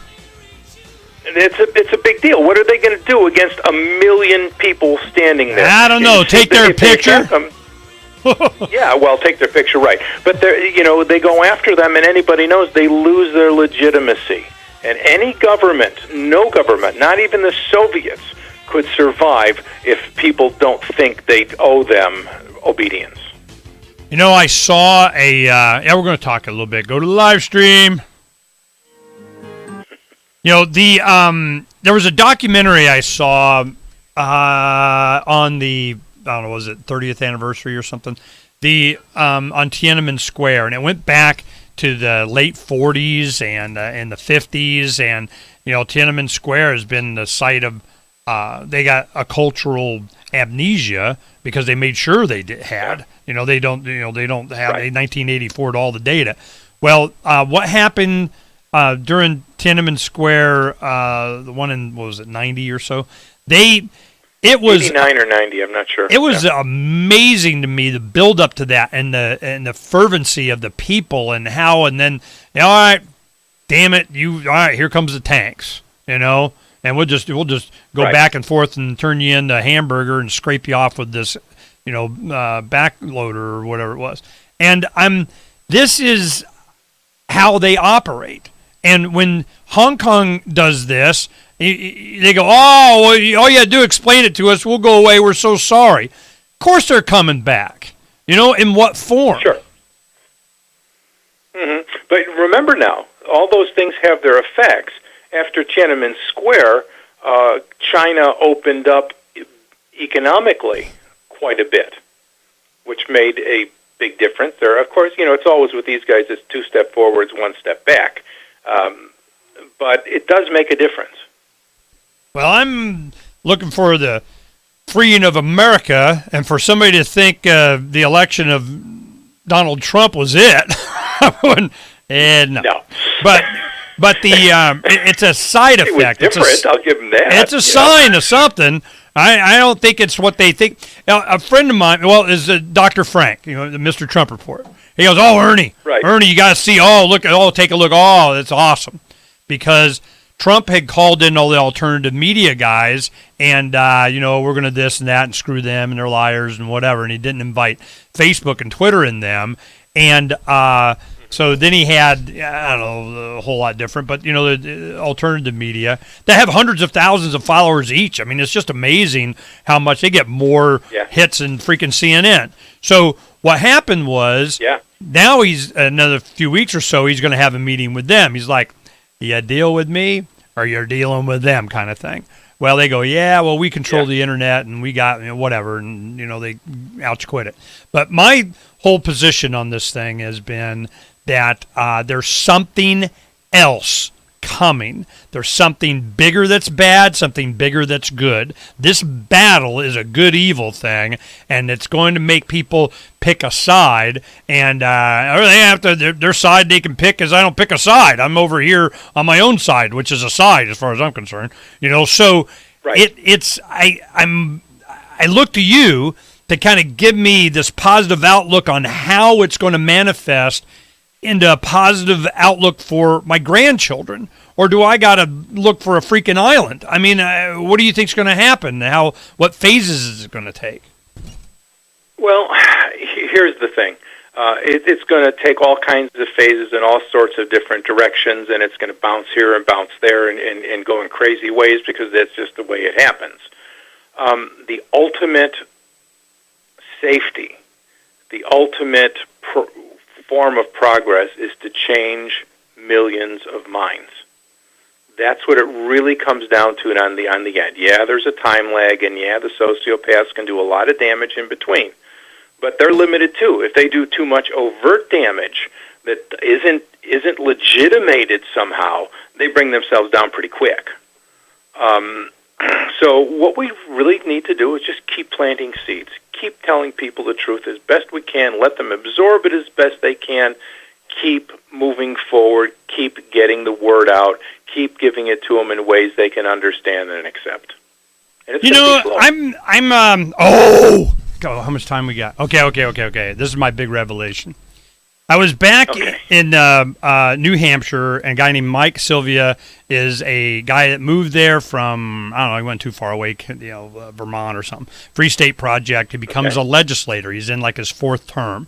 And he pissed off some local whatever, cost him money, didn't fund their whatever, because he's like libertarian. And, Republican, but, Free State Project thing.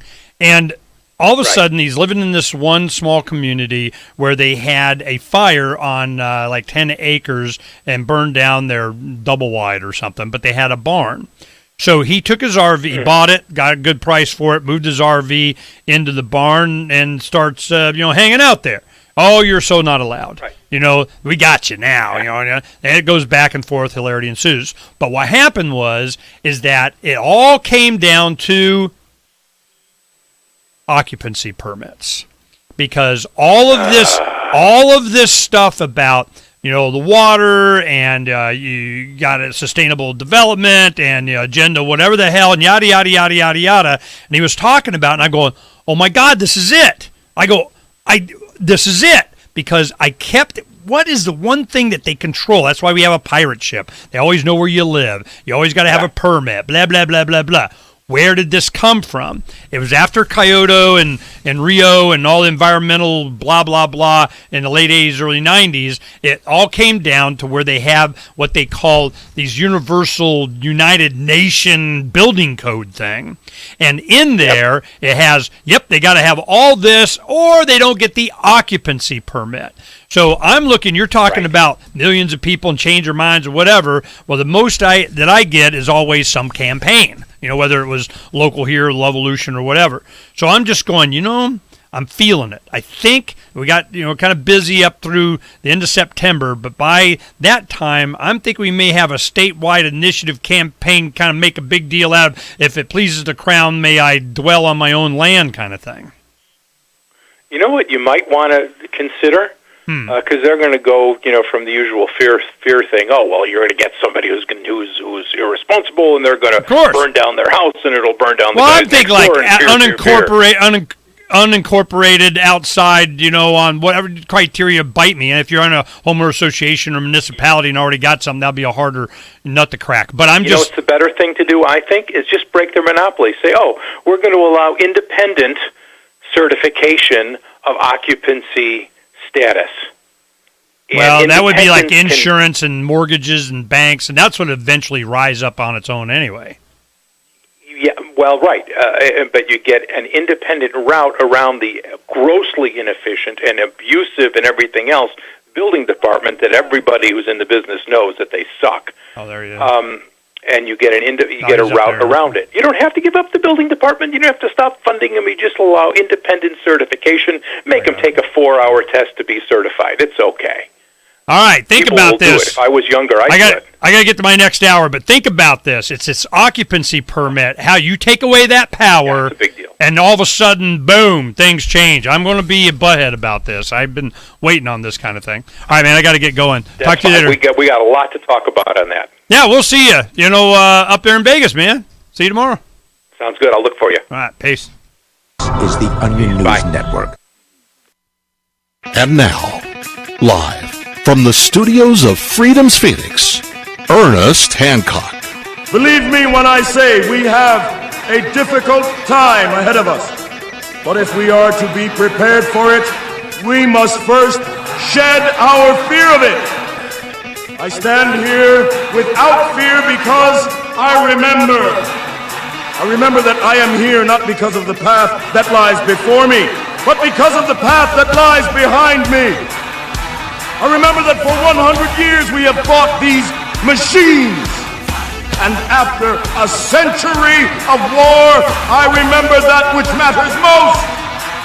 We are still here!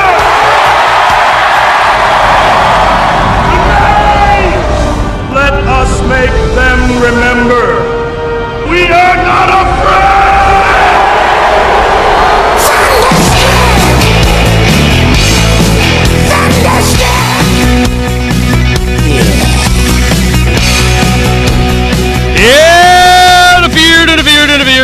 Interfered here on Declare Your Independence with me, Ernest Hancock, here in Phoenix, Arizona, IA. Oh, we got Tim Picciott, the Liberty Advisor, on today. He and I are going to leave and go to Freedom Fest tomorrow and then Narco Vegas, and we'll be back like Monday night or something, and our wives get like a vacation again. So we're going to go ahead and have some fun with that. Printed up a bunch of stuff. Got some letters of Pirate Mark by the hundreds and some flyers and stuff. And I know Tim's been busy. He's going to be, making all kinds of money up there saying, woo, you guys want to make use of that half-line Bitcoin and we're going to save you some tax money? Well, I'm your guy. So he'll be working on that. But first, to say hey to Tim. Good morning, Tim. How are you? Good morning, everybody. Doing well. How are you guys? Okay. How are you? This is a couple of things I want to get to before we get going here because we need to. All right. This is the thing. There is a story that Fox 10, a Channel 10 Fox affiliate here in Phoenix, Arizona, F them. Fox 10 host responds to bosses who asked her to hide her right-wing views.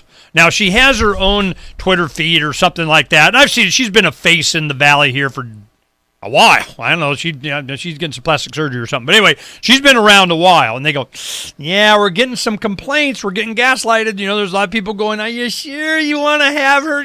They're, going after her as a campaign that she's supportive of something. I don't know that if it's Trump or whatever. It doesn't matter. Finally, she goes, screw him.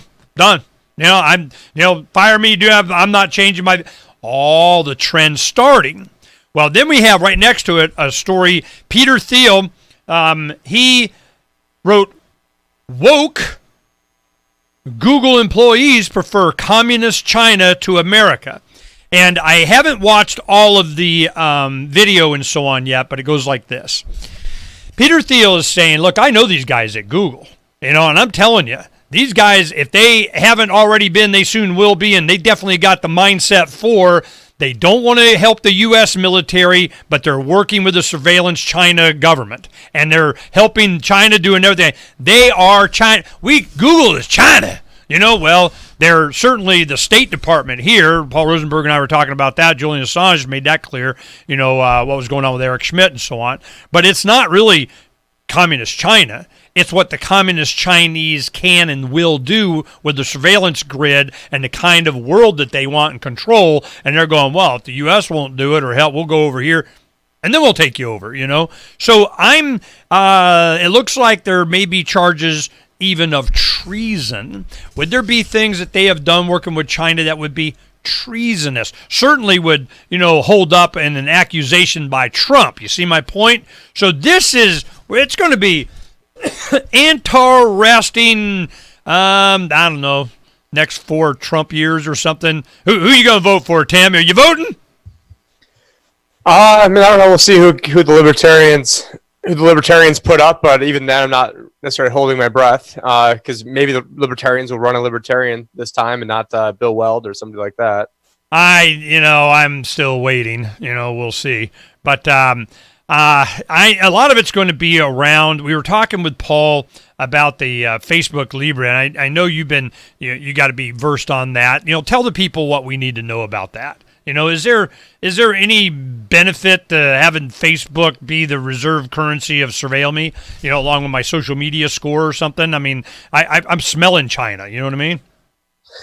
Yeah, and actually, I do have several clips, and all this sort of really reminds me of what was a Gandhi saying of first they ignore you, then they fight you, then they win. And so they ignored. Then you win.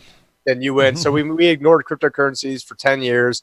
Now I'd say, as of being pretty much this week was a pretty watershed moment in the fight for cryptocurrency. You had Steve Mnuchin give a basically half-an-hour press conference at the White House. You had the Senate had a whole hearing with one of the former PayPal guys, now the guy who's heading up Facebook's Libre project, got grilled for about 2 hours. And then you also had Jerome Powell give testimony on cryptocurrencies as well, all in the past week. So, and I do have clips from each one of those, and a lot of it's the standard stuff that you would expect. But playing devil's advocate, if you're living in Africa or you're one of these third world countries, the Libra will probably be a much better currency, but they want it so that way they can track you. And of course, they say things and they hedge all their statements like, oh, Facebook does not intend to use any of the user data. We don't intend. It's not part of our policy. No, we're just going to have you opt in, and then it's going to be buried in a 50,000 word statement somewhere in the middle of you totally agree that that data is now ours. So thank you for playing. But another thing that was revealed when I was listening to the testimony is that Facebook, initially it was speculated that the Libra would be paying interest. And so now they're not, it is announced that they will not be paying any interest for holding on to Libra. But how Facebook will be making money and the others is that they're going to be holding on to probably a lot of short-term bonds that are backed by the dollar and maybe backed by other currencies that hopefully aren't in negative interest rates. And so presumably they'll still have a positive interest rate coming out. And so if you're holding on to $100 billion of cash and you're still making, a few percent or percent here or there, there's a lot of money to be made off, having the world's savings, at your disposal. Hey, whoa. Time out. You lost me there.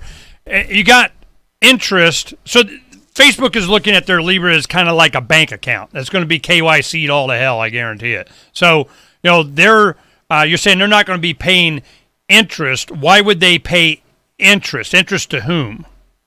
You mean like on a savings account kind of thing or something?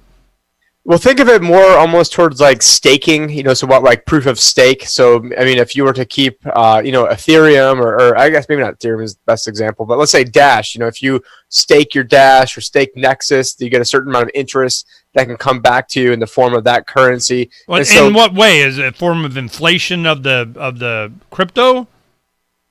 I mean, let's talk about, how they're going to do it. I got the Libra, and it's going to be mined in some way. They just make it. Is it going to be a set limit of how many? Is it going to be inflationary? Do we even know? Yeah, so it's not going to be mined. So it's not going to be a traditional cryptocurrency. It's going to be closer to like something like Tether. But instead of Tether, where it's back supposedly 1-to-1 to the dollar, of which, I'm sure a lot of people listening right now, including myself, don't really believe that. But when it comes to Libras, let's say somebody puts $1 into the Libra, and as a financial advisor, I'm not recommending anybody does that. So they put $1 into Libra. It's not like Bitcoin where it's, more of a speculative investment. It is, hey, this is representing cash, but that cash is then split up between some of it's going to be the dollar, some of it's going to be basically bonds, some of it's going to be probably the euro, probably the yuan, probably other currencies and short-term debt instruments and bonds. Sounds like a special drawing right thing. Well, it does. That's why, I made a video. The last video I made was on June 13th, and it was called, basically comparing the SDR to the Libra before the Libra was even fully. Okay, explain to people what the special drawing rights is. I mean, all I know is it's International Monetary Fund basket of currency kind of idea. So when the Bank of International Settlements, we get down the rabbit hole pretty quickly here. Well, I need to understand this. The Bank of International Settlements is the central bank of all the central banks. And when when the music starts. So, when we come back, we'll do special drawing rights. To make a note, because dang it, we'll forget. SDRs, special drawing rights, has been the anticipation of the fall of the petrodollar since forever. And they're going, all right, well, what's going to be the world currency? Well, when they did this Facebook thing, I go, oh, if that isn't their dream come true. And I can just smell it. We'll be right back. From the sixth letter of Captain Mark. A pirate's life is characterized by voluntary interactions. Unfortunately, the Crown presses everyone into involuntary servitude. Landlubbers believe slavery was abolished years ago, but the Crown still claims to own us when it crimps us into service against our will. Given sufficient ambition, it would gladly draft thousands of hapless victims to kill or be killed. It's simply slavery by another name. Landlubbers are routinely commanded to serve the so-called justice system in jury duty. But before you swell with civic pride, consider that how you feel is irrelevant to the Crown. You will appear as ordered or face punitive measures. The Crown insists that you participate in your own oppression. A jury summons provides pirates with a unique opportunity to obstruct injustices. A juror can vote not guilty, even if it's proven the law was violated. A juror can acquit for any reason at all, and not even a judge can reverse that verdict. Receiving a jury summons is basically winning the sedition lottery. But if you reveal that you know this during jury selection, you'll probably be dismissed. If the Crown foolishly crimps a pirate into jury duty, it behooves the pirate to conceal their intention to nullify unjust laws. If a master takes 100% of your labor, it's called slavery. But if they only take 50%, they call it taxation. A difference of degree, not of kind. Whether the Crown claims a fortune or a cent is irrelevant. Most of all, a slave owner desires contented slaves, meaning thoughtless ones that accept their bondage. These house slaves see no contradiction in being drafted in a war to end slavery or summoned to a jury to prosecute tax evasion. An ideal slave knows no higher call than the master's will. The Crown's highest ambition is that its slaves revere the authority that subjugates them. But the Crown does not own me. I will not surrender my time and treasure to the Crown's ambitions. Join the conversation at pirateswithoutborders.com. Did you know you can legally... Okay, SDR. When we come back, explain what that is and why they create it and what is it and blah, blah, blah. Okay. And then we'll get in there. Because once you explain, I think that is the way that I understand it. Once you explain this, they'll go, oh. So that's what Facebook's Libra thing is. Because it checks off all their boxes, in my opinion, I'm just feeling, plus it has a surveillance component of it. So I think this is a wet dream come true. And I'm getting the impression that all of the surveillance, the monetary control, the data processing, the mapping out pirate networks, knowing what dissidents need to get gone out, right? All that is becoming bam in my face, here like recently. And I'm flabbergasted at the speed at which they're doing this. And I don't know if we'll benefit from cranking up the fire on the frog, or they already think we're cooked. Well, speaking of in your face, do you see the newest craze going around the past couple days has been something called the Face app, where everybody is basically taking pictures of themselves and then it's turning them into an older version of themselves. I saw the story on that, and they were worried about it. Or they had some warning on it or something they were talking about. What, it's a psychological impact or what? Well, no, you're giving up your data to some unnamed Russian company that is then able to then access all the photos in your camera, and then it has in the user agreement that they can use your photos in perpetuity, forever, and royalty free, and with your name, and basically. But you get to look like at what you're old. Yeah. Got it. Yep. I totally agree. Totally agree, for convenience. But yeah, I've got the Wikipedia page pulled up for special drawing right, and I've got another one pulled up for Bank of International Settlements and how those two all right sort of tie in together. Let's say, I don't want to spend forever, but let's get that done because I think it's important to see the parallels. Here we go. 602-264-2800, and now Ernest Hancock.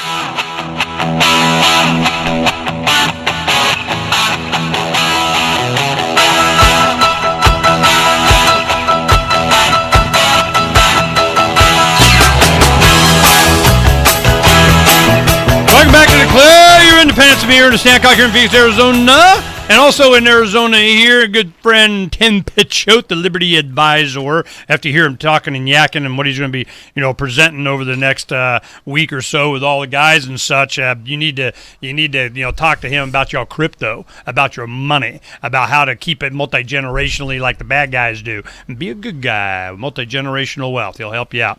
All right, and it's cryptowealthadvisor.com. You can do that. No, that's not a good. Let's go to Liberty Advisor. LibertyAdvisor.com. Yeah, it's LibertyAdvisor.com.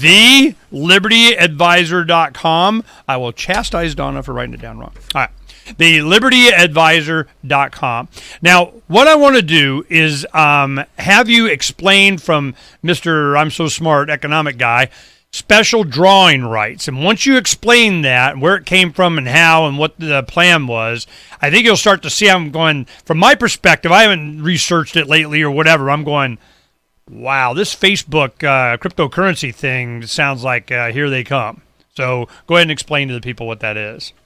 Well, I haven't researched it lately either, but the SDR, it's the unit of the account for the IMF, and it says on the Wikipedia page it's not necessarily a currency because it's not meant to be exchanged in commerce. Private people don't have it, so that is one distinction between the SDR and the Libra. But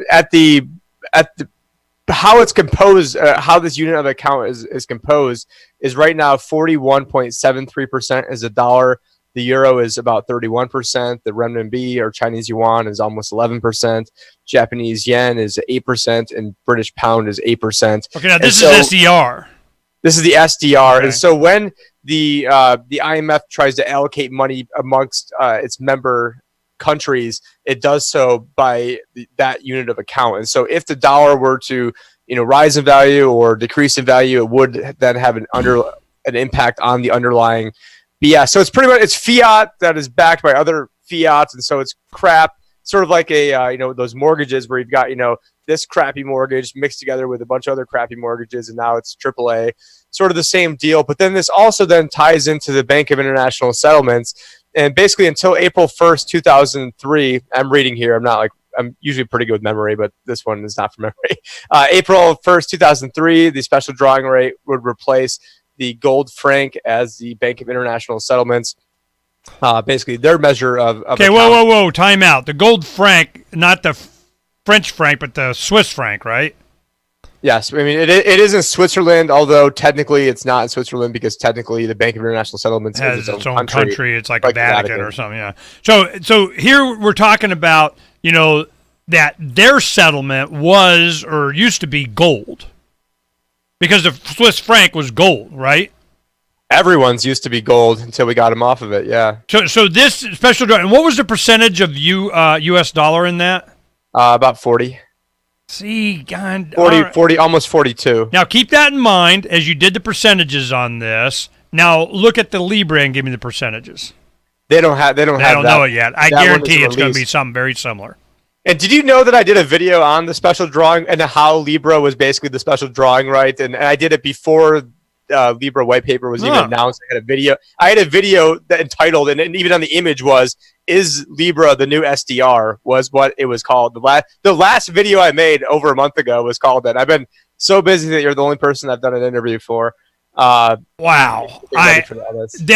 Okay, so finish with the SDR and Bank of International Settlements, but I'm already made my point. I mean, basically, this was a way to bamboozle everybody off the gold standard because you can't just go print more gold, but you can go print more SDRs. You can print more underlying currencies that back the SDR. Whoa, time out. It's based on a basket of currencies, but they can create more SDRs? I mean, if they can, they will, yeah, and then they of course they can. I mean, so they make up the rules, and so the Bank of International Settlements is headed up by all the other heads of the central banks, and it's his own. Yeah, I mean that's a whole rabbit hole of stuff I wasn't necessarily super prepared to talk about today. Well, no, I mean the point that is made is that what those wanted, the central bank, each of these fiat currencies are crap, and dog crap keeps dropping off. Dog crap, there's dog crap. But if you put all the dog crap in one thing, it's like with the Big Short. They just take all these failed mortgages. Well, we just recombine them, and we got a new one. It's AAA because Moody's and Standard & Poor's said so. Now it sort of reminds me of like the IPFS in a way, and this is not like what you think, but how you're saying like with like Filecoin, but everyone's trying to do all these different things. You're like, wait a minute, the technology to do IPFS is here. So, what am I waiting for? Let me just go ahead and do it. And so maybe Facebook's like, okay, you guys want your worldwide currency. All the tools are here. You guys are taking too long with your tyranny. We're just going to implement the tyranny because we can, and we're Facebook. We've got 2.2 God, billion. see, I hate even thinking that way because that kind of puts like Facebook and the government are separate. They're the same thing. Google, same thing. Intelligence community, Silicon Valley, all same thing. Same. Started with defense money, been with government money, embedded. Paul Rosenberg told me, he goes, the head of the FBI used to have a physical office inside Facebook headquarters. And I go, what? Yep. I opened up the LRN.FM app like 1 second before he said that, and I'm like, oh, wow, that's news to me. It seems familiar, and it may, I just expected it anyway. I just didn't know they had it on the door. Anyway, so it's like AT&T, and don't go in that room. That's the Prism room where we copy everything, So we have the Libra, and they're going to use some kind of basket of currencies, and it sounds very SDR-ish. So when you wrote this article, what were you advocating? What were you saying is going to happen? Well, mind you, I wrote it the day before the white paper came out and it was released. So I was all speculating on this. And my speculation was that it was going to be backed by a bunch of underlying currencies and that it would, in essence, sort of be like the SDR and that they would be able to track you, trace you, surveil you, probably data mine you eventually once you opt in, even though they don't intend to do it right now. And I'm using air quotes for people that are listening right now. If you listen to the testimony that I think this guy's name was David Marcus or David something he used to head up PayPal. Now he's heading up Facebook's Libra division. And everything was a hedge word of, are you going to data mine us and sell our data? And they're like, no, we have no intention of doing that whatsoever. No intention doesn't mean no. And so there was so many, but then again, the people who are grilling him have no effing clue what they're talking about either. I mean, all the senators and congressmen are complete idiots. That if they in actuality, this in the short run could very well help the dollar because it's going to be backed 1-to-1, whereas a bank, they lend out, basically $10 for every dollar that goes in there is lent out. And so the Libra is not going to be fractional reserve to my knowledge, which also means that Jerome Powell and the Federal Reserve doesn't have oversight of it. And I do have a clip of Jerome Powell saying, hey, listen, Facebook's not a bank. We don't have any oversight of them. And so I've got like a 10-second clip on that. A few different clips. Oh, get that ready for the next segment. I want to see that one. Okay. Yeah. You know, this is here we go. And this is one thing that just got me. I'll tell you who it was at PorkFest. I've been dancing around the name. It was freaking Jeffrey Tucker. You know, and Jeffrey knows better. He was up there going, oh, you know, private company, a private company, a private company. And I'm going, what? When the hell did you ever think of it as a private company? Free speech is protected on the internet, right? Yeah. That was at this private company thing, you know, any of these guys, and I'm getting the impression that they want to advocate and cheer and golf clap on the sidelines for cryptocurrency coming in anywhere, you know, and they think it's going to increase their value or go after them. And it's under the lie that they believe that Bitcoin is going to be compliance coin. And if it is and it still is Bitcoin, you're still going to be able to do paper wallets. You know, you're still going to be able to, you know, be anonymous if you want to, unless they change core tech, which I wouldn't put past them. So they're not going to look at the Bitcoin guys. They're looking for wide adoption. Facebook Libra comes in and it gets all the attention and all the use and all the, and they're like, well, we can be compliant like them too. Hell, we can surveil you even better, you know. I'm not feeling good about this, and at least some other alternatives, which is Craig Wright and Satoshi Vision wants to, you know, we'll pick us. We'll be the most compliant of the compliers. You know, we're ready and able to be compliers. Well, of course, they want these guys all taken down. Any competition is bad. It's a sin.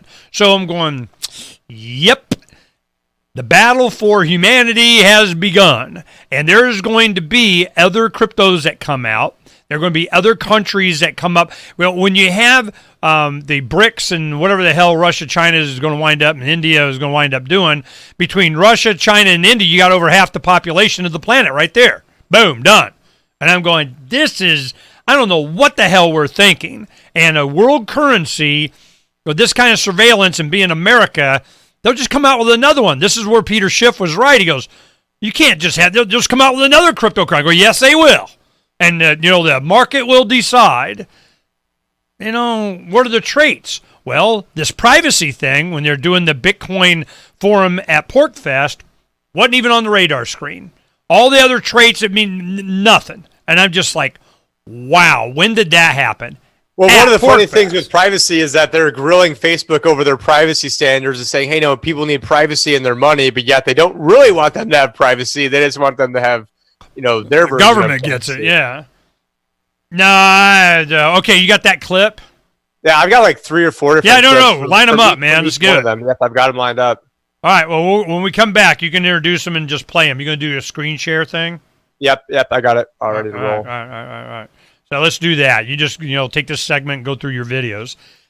Wow. I put all those packets together last night. They look pretty good. I really appreciate that. The one video Hey, Donna, bring me one of those to show Tim. The one video I can't find is there's a video Jerome Powell saying that if he sees a future with competing currencies inside the United States. And I'm like, well, that's sort of shocking to me. Yeah, he said, I saw that clip. He said, the United States used to have a bunch of competing currencies of the banks until we created us, and we screwed it up for you. Yeah. Until we fixed it. All right. So this is not like the book. It just has, you know, the letters and so on. So it has all the updated of the letters. Now, what I did is the top staple, I put it in there so that it just kind of tears out. Okay? That is awesome. Thank you so much. And then the top of it is the one that says, did you know you can use your retirement account to invest into Bitcoin? So it kind of sticks out like that. Oh, that is awesome. And that's going to be the one that's going to be more prevalent to people is the IRA side of things, as only, you know, a small percentage of people got into it early for Bitcoin. Right. All right, here we come back. Foods It's the Ernest Hancock Show. Where we're going, there aren't any roads. Love ain't the same on the south side of town. You could look, but you ain't gonna find it around. It's the same old story, same old song and dance, my friend. It's the same old story, same old story, same old song and dance. Rare. I would have done better, Steve Harry, but I had to cough. All right, this is going to be interesting. You guys need to pay attention to this. Now, there is a few clips. Tim's just going to walk us through and do it. Tim, go. All right, so the first clips I'm going to show Jerome Powell talking about different concerns that they have for Libra, and I'm going to skip forward to actually. So here we go. I'll just start it. So just 1 second here as I get the sharing going. Libra raises a lot of serious concerns, and those would include around privacy, money laundering, consumer protection, financial stability, and those are going to need to be thoroughly and publicly assessed and evaluated before this proceeds. And so we've set up a working group to focus on this at the Fed. Of course, they have oversight over this. We do not have oversight over Facebook. The privacy rules that we apply to banks, we have no authority to apply them to Facebook or to Libra or to Calibra. So you better get on it. So we are just in the process of thinking this through. Yeah, and so that was Jerome Powell's concerns, and then we had Mnuchin, the press secretary, at the White House press room giving a briefing on crypto. So we'll play a clip from that.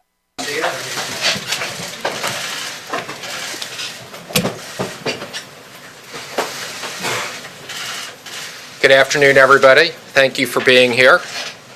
Recently, as you know, there's been a great deal of interest about digital assets, including cryptocurrencies such as Bitcoin and Libra. There are many regulatory and supervisory questions regarding Libra, virtual assets, and virtual currencies, but I will focus primarily on the serious concerns the Treasury has regarding the growing misuse of virtual currencies by money launderers, terrorist financiers, and other bad players. This week, representatives of Facebook's Calibra project will go to Capitol Hill to discuss their proposal for a cryptocurrency, the Libra. All right, and now it's funny because then the reporters get to start asking questions, and this is immediately where the questions devolve into. Member of the cabinet, I want to know personally if you're concerned that people see that tweet as racist. Again, what I'm going to say is we have a lot of...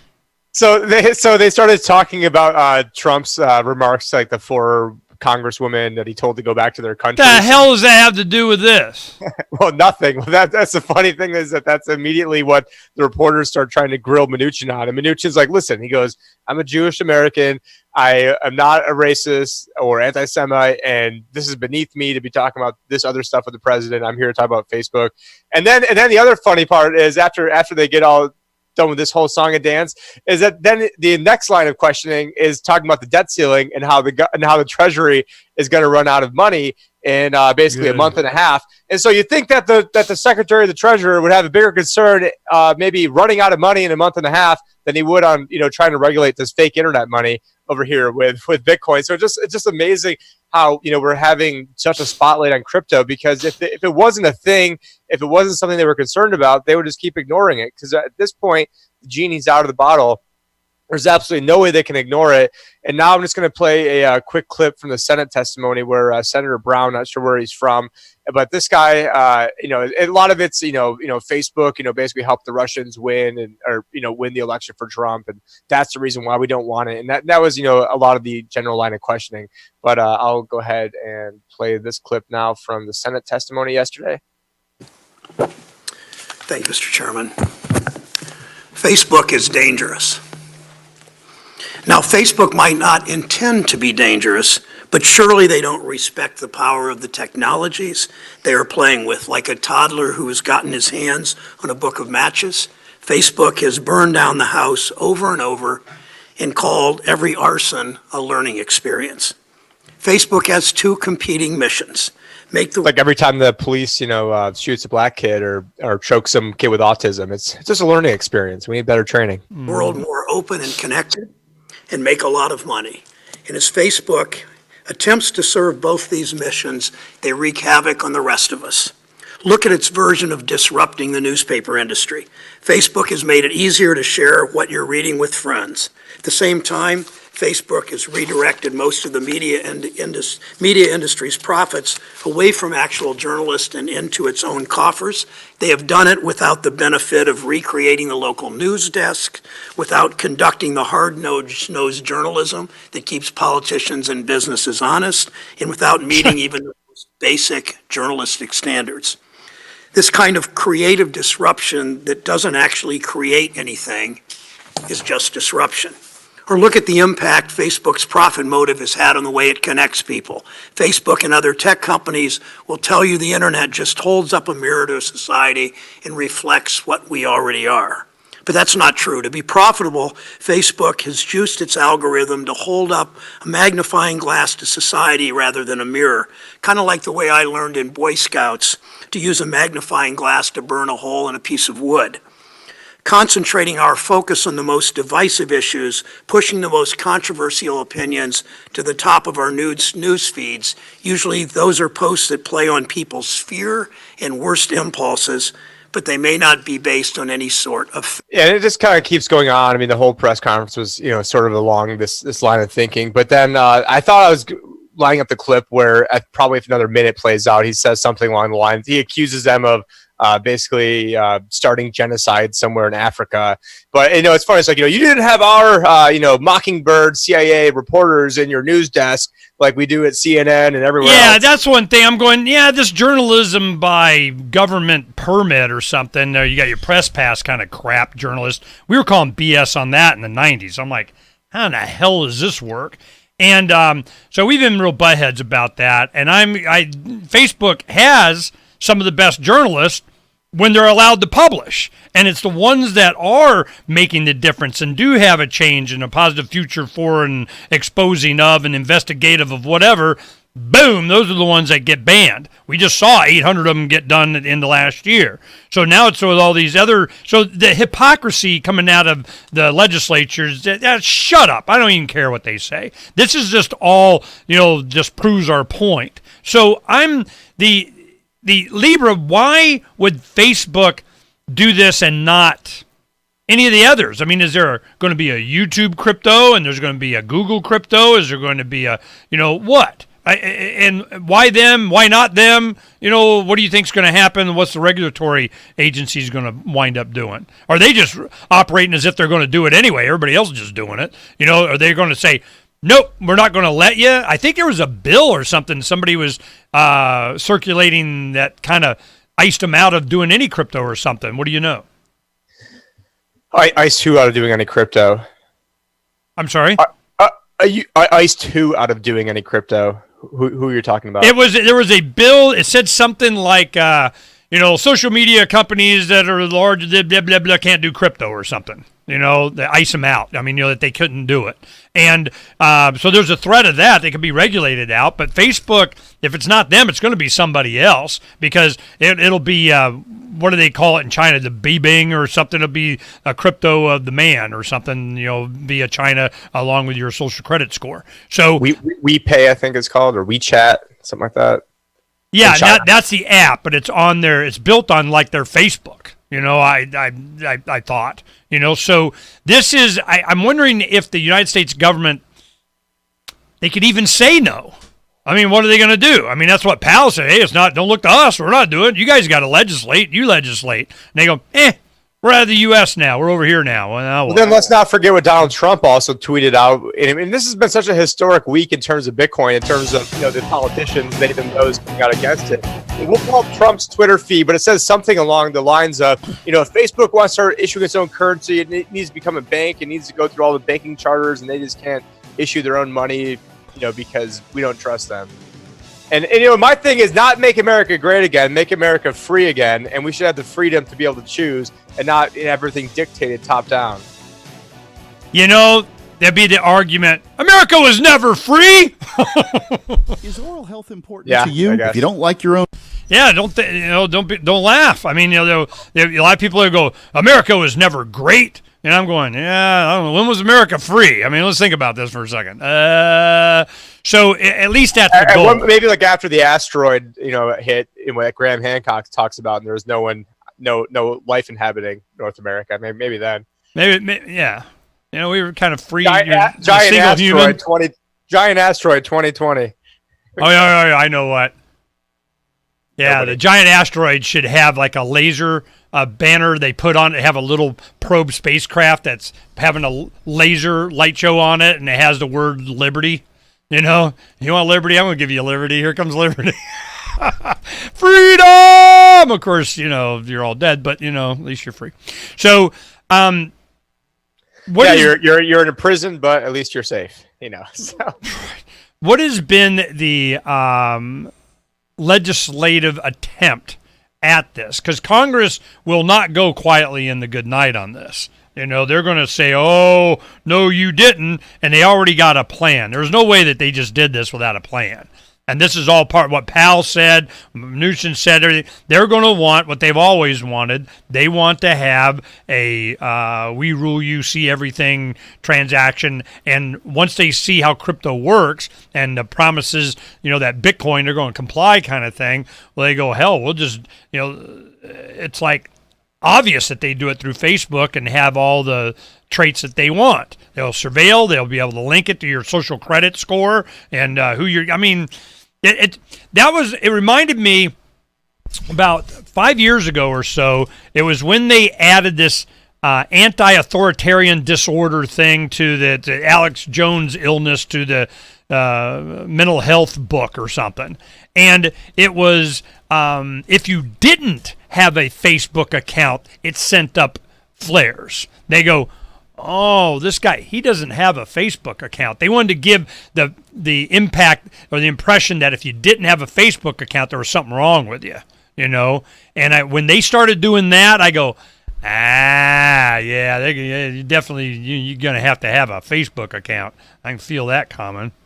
Well, I just happened to be a freshman in college when Facebook was released, and I just happened to be at one of the first schools it was released at. And so I would say by the time I graduated, if you didn't have Facebook, it was almost like something was wrong with you just because it was that ubiquitous. I mean, everyone, by the time, I graduated, it was almost every single person had it. And I graduated in 2008. So.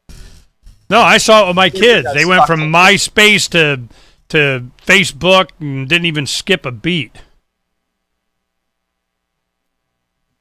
I saw it happen. Okay. Yeah, I'm trying to find that bill because I do remember seeing something where any social media company over $20 billion in revenue can't create their own currency. Yeah. It was called Facebook. I mean, this is let's see, regulation, improvement active during past.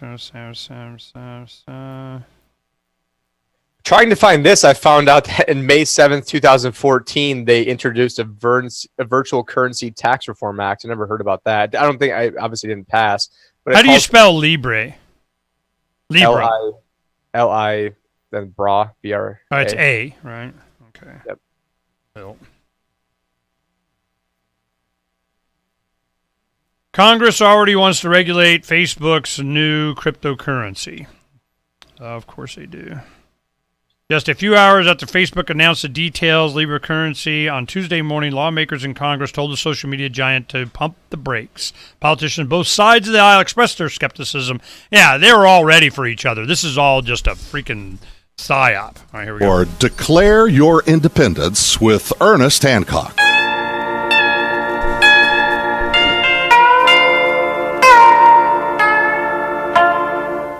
Okay, we got something on our side. We know what to wait for. We know what's coming. But what's on our side? Time is on our side. Yep. All you got to do is wait, and you'll figure it out and see, and here it comes. Okay, Congress already wants to block rollout of Facebook's cryptocurrency. That didn't take long. Just a few hours. Now, where's this from? Digital Trends or whatever. Just a few hours after Facebook announced the details of its Libra cryptocurrency on Tuesday morning, lawmakers in Congress told the social media giant to pump the brakes. Politicians on both sides of the aisle expressed their skepticism about blah, blah, blah, blah. It's all a psyop. This is going to, it's they, them, those doing whatever they, them, those want the way they, them, those are going to do it. And this is some kind of deal that they're doing, because what is Zuckerberg saying? He's going, yeah, we need to be regulated. Yeah, we need to have compliance. Yeah, we need all this big, giant, we got a monopoly because you can't afford to do what we got to do, kind of there'll never be another Facebook, ha, ha, ha, so say it the government. No, by the way, we did them a solid and they can track all the money and you get a credit score along with a social score. And a facial recognition. And tell people about I saw this last night, this morning or something. I was looking and I saw it where they're talking about, here, I know where it is. They're talking about this privacy warning issued over app letting users turn self old. Okay. Now, what are they talking about, Tim? Well, unfortunately, I do know what you're talking about because last night my wife went ahead and did this for herself and then conveniently did it for me too without me asking. But what they're doing is it's called the Face app, and you upload a photo of yourself, and after you totally agree and give a whole bunch of permissions, it will then take the photo and then turn it into a much older version of yourself. Like when you're it'd be a grandma just button. It says it turns you into a grandma if you're a woman or it should be the grandma just button. Okay. Or a grandpa just button. But in the process, you're giving up your photo, you're giving up the royalty-free usage of it. They can attach your name to it, they can market it, they can sell your data. I guess on the Android, iOS has some preventions on this, but on Android, I believe it also then uploads the rest of your photos to this, and then of course it's a Russian that does it, so that you got to add the the Trump derangement syndrome aspect to this as well. But yeah, that's all I know about it right now. Yesterday was the first time I heard about this. But there was one other thing I wanted to mention that's completely unrelated to everything we've talked about. It's off the radar financially, but actually, I guess technically it does have something to do financially. But you remember that a couple years ago, the Mesa cop that shot the guy who supposedly had the BB gun in his hotel room, but then he was on the crime. Well, that guy, and I'm sure you know about this, but that guy recently just got rehired so that way he could claim PTSD and then retire. So, and then if you actually look at the contract of how he was hired, basically it's like, you are being hired for the express purpose of claiming PTSD, and you're going to have no role, no job, no responsibilities, and then you agree to then resign 5 days later after we agree to pay you, $2,500 a month for the rest of your life. So not only does he kill somebody, not only does he completely get off on that, but now he's then going to get paid like $2,800 for the rest of his life, and he's only like 28 years old. And so this was like the final police brutality thing that finally like pushed me over the edge in terms of just going all out in terms of constantly posting about the police and highlighting everything they do. And in fact, this barely even made the news in Phoenix. I mean, when this guy did all this stuff a couple years ago. I mean, yeah, Mark Victor started off as the wrongful death or whatever civil attorney for his wife. And he dropped the case. She went with another attorney because she wanted him to do some stuff that he wasn't willing to do. And it was what happened that when he saw the tape, the guy that shot, he had an M16, AR-15 or whatever that said something on it. Yeah, I'm going to get some. I know what it said. It said, "You're effed." Oh, yeah, you're effed. Something like that. And it was like his own personal, and he went, it was just weird. Well, what Mark said when he saw the tapes, he goes, and she was upset. It wasn't really the officer so much as it was the sergeant that was with him that was yelling, "Get down!" And he was the one that was amping it up. And it was the other guy. So when the guy kind of, he's on the ground, he moved the wrong way. It was a boom. He shot him. Is he to blame or the sergeant? It's the whole freaking culture, man. It's just the way they're trained, the way they act. The guy was a pest control guy that had a BB gun that he used for rodents when they go out on calls. And he brought his equipment and everything into his hotel room. Somebody called the cops. He has a gun in a hotel room. He's sitting there with a couple of guys from work just drinking a beer, waiting. They're from Texas or something.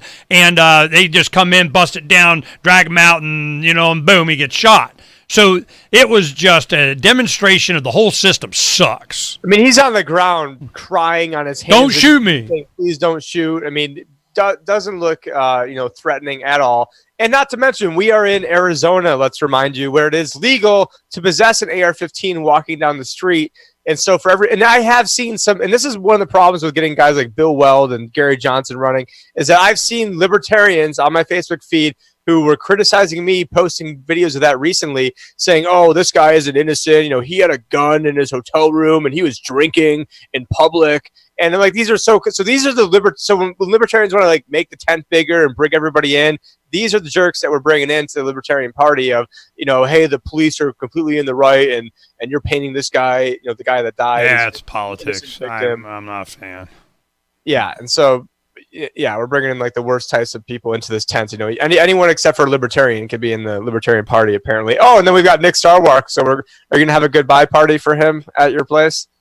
Yeah, we got a pool party coming up next Saturday. It's for Nick. Hey, Nick, we'll give you a pool party. For like the last one you went to. I wasn't at the last one that Nick was at, but I'm glad. Well, I saw him at Pork Fest. He was there, and we hung out and so on, and it was typical. I talked about the Justin Amash thing. They're all in. The party it's Coctopus thing. They're going to do this. We hate Trump, and it'll be Bill Weld and Adam and Amash and all that. They don't care who wins as long as Trump doesn't. I mean, this whole thing. Amash was one of the four that voted. One of the four Republicans that voted to basically, I think, like censor Trump's comments or whatever the House did. I don't pay attention to blah, blah, blah. They're whatever. So Nick Sarwark is moving to New Hampshire. He just kind of, we talked when we were there, and he said, yeah, I like it. I think I might move here. I'm going to, because his family has auto dealerships since for like decades here. And so his father is kind of getting up in years. I think he may have, some illness, and the family outquitted something. Anyway, so he's leaving to go to New Hampshire, but he's still in on the political thing, and he still loves him some Bill Weld and kind of whatever. It's politics. As someone that's from the Northeast and now lives in Phoenix, we'd always say, yeah, it's really nice in like the end of June and July and maybe some of August. That if you're from out of town, you're thinking, oh man, it's gonna be awesome up here, and then you have January. No, I've been in New Hampshire a couple of winters, and I tell you, man, it's winter, but it is nice. I still enjoy it there. It's just it's like Phoenix. If you got a warm place and you're not paying $5 billion for heating, good insulation, whatever, and galoshes and have a pool, heated pool.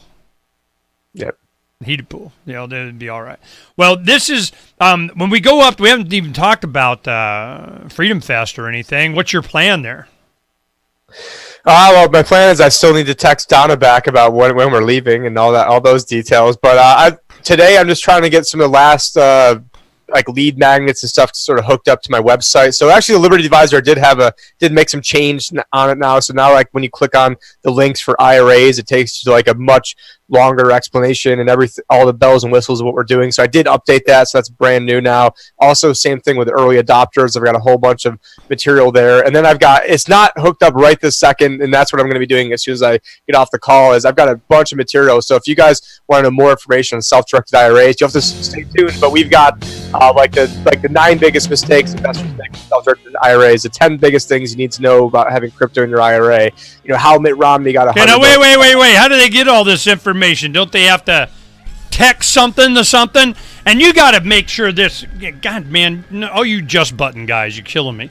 Okay, when you do a text and it says text this to this number, I didn't know what to put in what thing. So there's a number, 11411, something like that. What is it? What is the number? Well, right now that one's not hooked up to get all those goodies. Okay, so what is the number? The number is 71441. 71441. So I go like this. I put 71441, and then in the subject line I put what? I mean, if you want to put Liberty Advisor, you'll get my free ebook. But in a day or two, you'll get the other stuff. But I need to still work on getting that hooked up. All right. No, in many different ways. Okay, when you do that in the subject line, how close you got to be? It's got to be exact. Yeah, it's got to be exact. Well, I mean, you can spell it. I mean, capitalization doesn't matter, but it has to be exact. Okay, and the number is 71441. Okay, I got the wrong. Sorry, 77441, and then in the subject, I mean, in the the text area, I put what? You can put today. If you put Liberty Advisor, that one will work. Liberty Advisor. Text 71441 to Liberty Advisor is what you say in the message area. See, nobody ever makes this clear. I go, everybody knows that. Oh, I got to tell you this story. I'm in. Las Vegas is like legal marijuana now. We making a trip. We go to Pork Fest, and I get there, and all right, where's the weed? I got to start off my vacation with some weed. I've been on an airplane, got some weed, get some weed. So, you find that, and they have the flower, which is what I prefer, but they don't have any paraphernalia. There were no pipes or anything at the time, that I could find. I was there early. And then they had the little cartridges for vaping, but they didn't have any batteries. So I'm like, what the hell? So I had to man camp. I made my own out of square tubing. I made my own pipe, me and Bob and Jay and guys. We made, forging it and doing like an hour and a half, and that was pimp. But I left it there because, I didn't want the man to take it. Then the cartridge, and I find a guy had a battery. I put it in there, and they go, and I go, it doesn't work. I go like the next day, it's not working. Can I switch it out? And he goes, well, it works fine. And I go, what do you mean? How did you do that? He goes, well, you pressed a button 5 times to turn it on. Everybody knows that. Debbie. Right. I'm going, yeah, well, not everybody knows that, So I'm going, God, I had some others that didn't work too. I bet you they work now. I'm going to figure this out. Everybody knows that. So it was Porcupine Freedom Festival. I would think it would be worth your while to go. Next year is going to be a little bit different. I think it's going to be more decentralized. There's going to be a lot of competition with Fork Fest. There may be some overlapping. I think a little bit of mindset change. I think there's going to be some different opportunities, and we need to get it away from these think tanks and this heritage fund or the blah blah blah, the whatever the hell, or we'll buy up all the prime real estate first, and then have all the vendors rape them. Well, that was kind of a free state thing. They were trying to do that, and that didn't work well. Everybody just left. But I mean, the sponsors, it's Coctopus thing. I see this happen every time, and it's exactly what happened. You don't see any sponsorship or anything. The money's gone. They just wanted the database. They came in and yep. Thanks for the database, and we're out of here. And of course, they got to have their speakers and done. They went kind of this, this foundation concept when all the real stuff is out in the campground. It was the activists, the people that are living it. They're doing, it's just way more interesting things that were in the campground. So they have the alternative, they call it the Alt Expo, which has been around for over a decade. They're always there. I think his name's Jack. He runs this, and have a lot of great speakers there and so on. And I think regardless of what happens, you would be a great speaker at this. People need to know this stuff, and it's going to be well developed by the time, a year from now anyway. So, start talking to Heather about maybe going to Porcupine Freedom Fest for a week or so. I put those trial balloons up even before this year's Pork Fest. It was a few weeks before this year's Pork Fest. I'm like, hey, the trial balloons are up for next year. She would enjoy it. You bring the kids. It's a kid thing. She hates camping and just puts up like a motel rooms of whatever, and they got Santa Claus Village. It's like July Christmas with Santa Claus. The kids love it. It's called Winter Wonder, whatever. All the kids got to go. Yeah, I mean, her idea is camping is going to Days Inn instead of Marriott or something. There's one across the street. And it's like a quarter mile away, and sometimes I've stayed there some years when I want to be all lazy. And there's a little Motel 6-y kind of stuff that's there on the campground. Then you got cabins that you can rent. Then you got, no. I didn't know what the deal was. Like, I didn't know if I had to go, go up there and buy a tent and do all that whole business. No, a lot of times people did. I stayed 4 of the nights. I was in a bed. You know, Bob and I did a couple of nights. Then I stayed. Richard Grove had an extra bed. He had 2 rooms and an extra bed, and one that I got a couple of nights, and I gave him a little bit of money for. And then 2 nights I slept on the floor of the Greyhound bus at Derrick, you know. And then what was another one? That was whatever, you know. Whatever's available. But the I the think she memory's would like fuzzy after sleeping on the floor of the bus. The memory's fuzzy. You know? Right. You know, between his kids and dog, you know, yeah, whatever. You know, because I'm just going to get there and then I'll worry about it later. And I just wound up there, and then I found, you know, rooms. But I think the entire Liberty community needs to get in. I think what's going to happen with PorcFest is that it's going to go back to the people, the activists, and even if PorcFest doesn't, PorcFest will, and then they've got SportFest. You know, they want to do that too. But I think it's, you know, the activism just all over the country is going to go back to the activist. And were you saying that PorcFest is going to be after PorcFest next year? I don't know. They're working on before, after. It's up in the air, but it's the flavors changed because it's gone way too, you know, centralized committee, we rule kind of thing. And one of the things, the people, they got started really late, and you have no idea how much work we had to do in the last 6 weeks before it, and because we were screwing off the rest of the year, you know. So it's just what always happens. You know, if, you know, you leave it up to a committee, now it's a committee, okay, you be the committee and do it in committee. Oh, you don't have any committee? Well, I guess it was hard. Whereas before, if it's just you're camping there, Rogers takes care of everything, and you just show up. I mean, you know, that's what Jackalope is. They're acting like they're the government now. We need a working group, and then we need a committee on this, and let's evaluate this, and come back with a white paper. Yeah, and people get banned, and people get... So what happened, it just, you know, all right, screw you, we'll go over here, you know, and just do it ourselves on a different week. And I warned that this was going to happen. I want to help them, and I think Richard Grove and Lisa... They are going to help them with their online presence and their affiliate kind of stuff and make money. You know, if they, you know, let loose a little bit, you know, God forbid them even have a percentage, because they did Red Pill. They kind of saved Red Pill right at the end. That was right before PorcFest. And they got all the skills, you know, to do this. So I was encouraging them to work together, and I think they may. So I think this next year, PorcFest, it'll all, you know, benefit each other, and things will be a lot better. But it will not go the way that a lot of people wanted it to, that were inside. That's whenever you create an organization around a movement or cause, sooner or later the organization becomes more important than the reason you created it. Exactly. And that's exactly what was happening. And why we did the Jackalope Freedom Festival is just to show that you can have a successful, nobody's got to do anything they don't want to, and you just show up.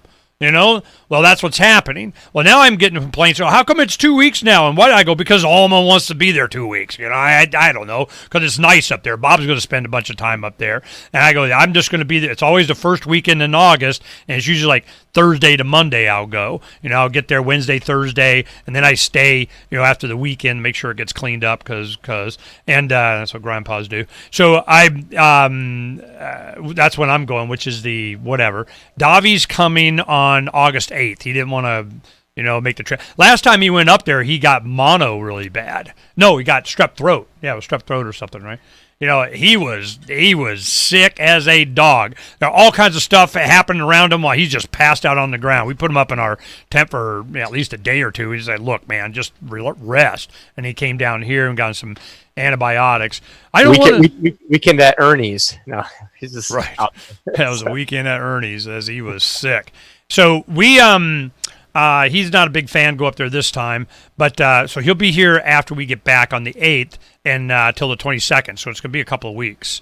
And so what is that? That's 10, 11, 12, 13, that's 14 days. So he'll be here a couple of weeks, and we're going to get a lot of work done. So if you got some art, different ideas of things or whatever, and writing letters, you know, now's the time, audience, because I'm, you know, when we get going on this, we get to working, and we're just head down. Donna keeps us bulletproofed and fed, and don't bother us. We're working. And then we'll watch, you know, some cool pirate movies and stuff. But he got a lot of pirate books, too. He gave me a few. while we were back there. I mean, I was packed to the gills, and now I got more crap I got to haul around the country, But they're cool books, and the kids are digging them. And then what else is going on? We got the election cycle coming up for 2020 that I got some ideas for, and I want to get to work on that. So the next thing, I mean, it's like never done. We got to go do something. So I finished, although I think the most important election in our lifetimes coming up. No, it's going to be the most important one, just like every other one. Yeah, this will be important. Not for the reasons I am standing by that Donald Trump is going to lose.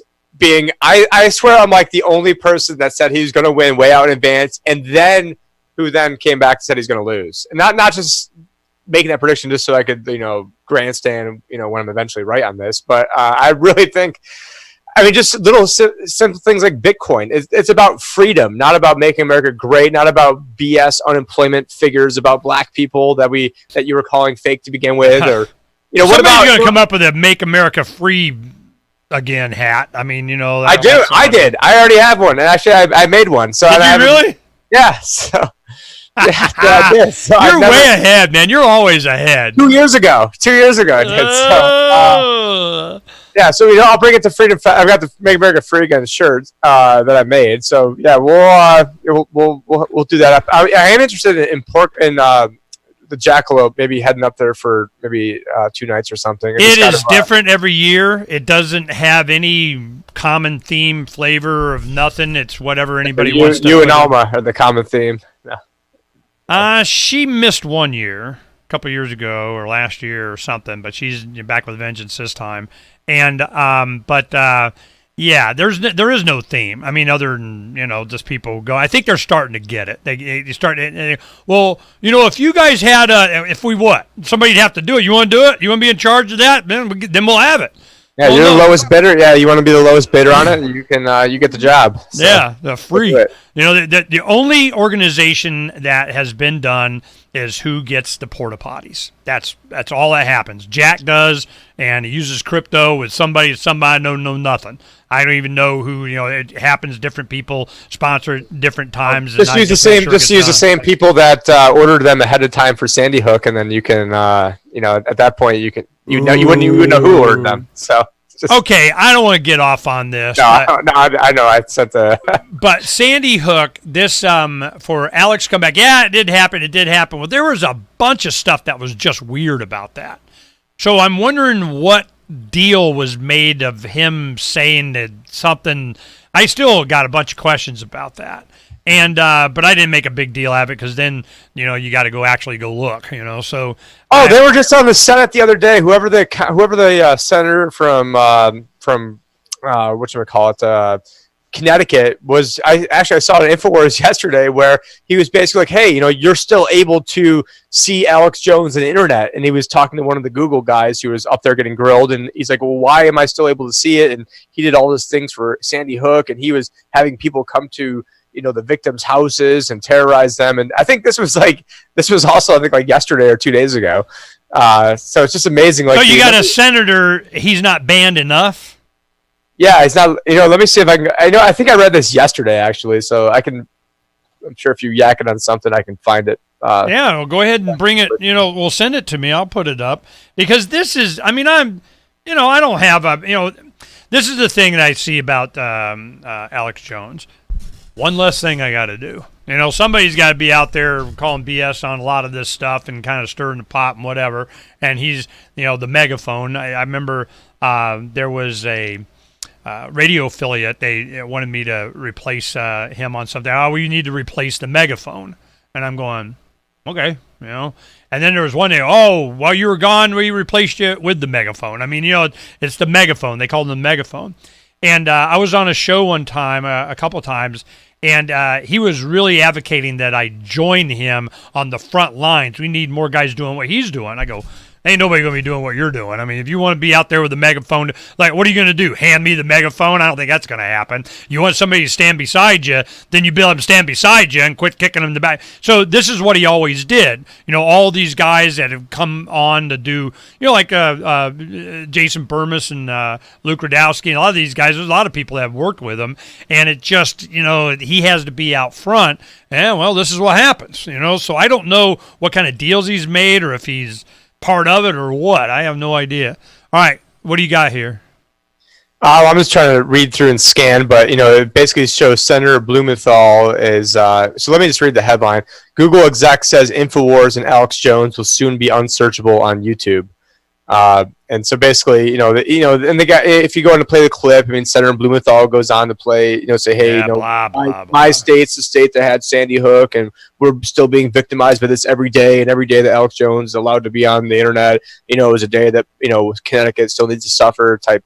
That was, paraphrase basically of what it was. And this is so awful. And we hate him so much he shouldn't be allowed free speech. I get it.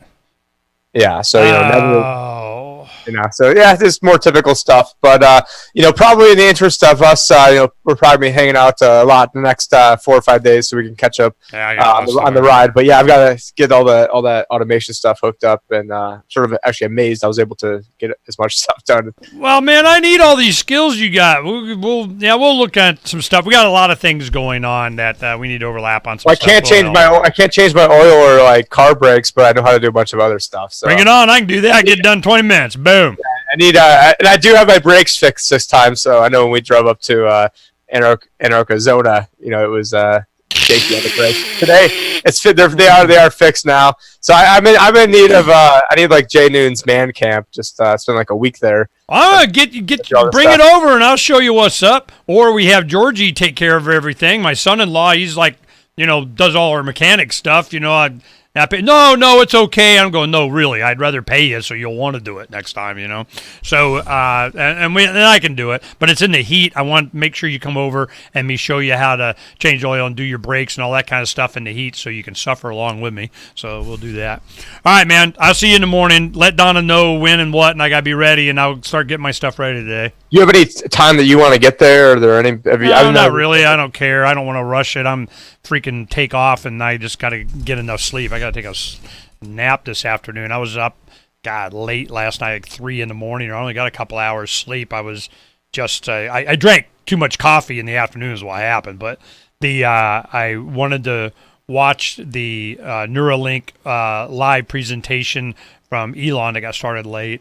Then I was sitting there waiting for Starhopper to go off, and they kind of had a little fire or something. And they stopped that countdown, so they didn't do that.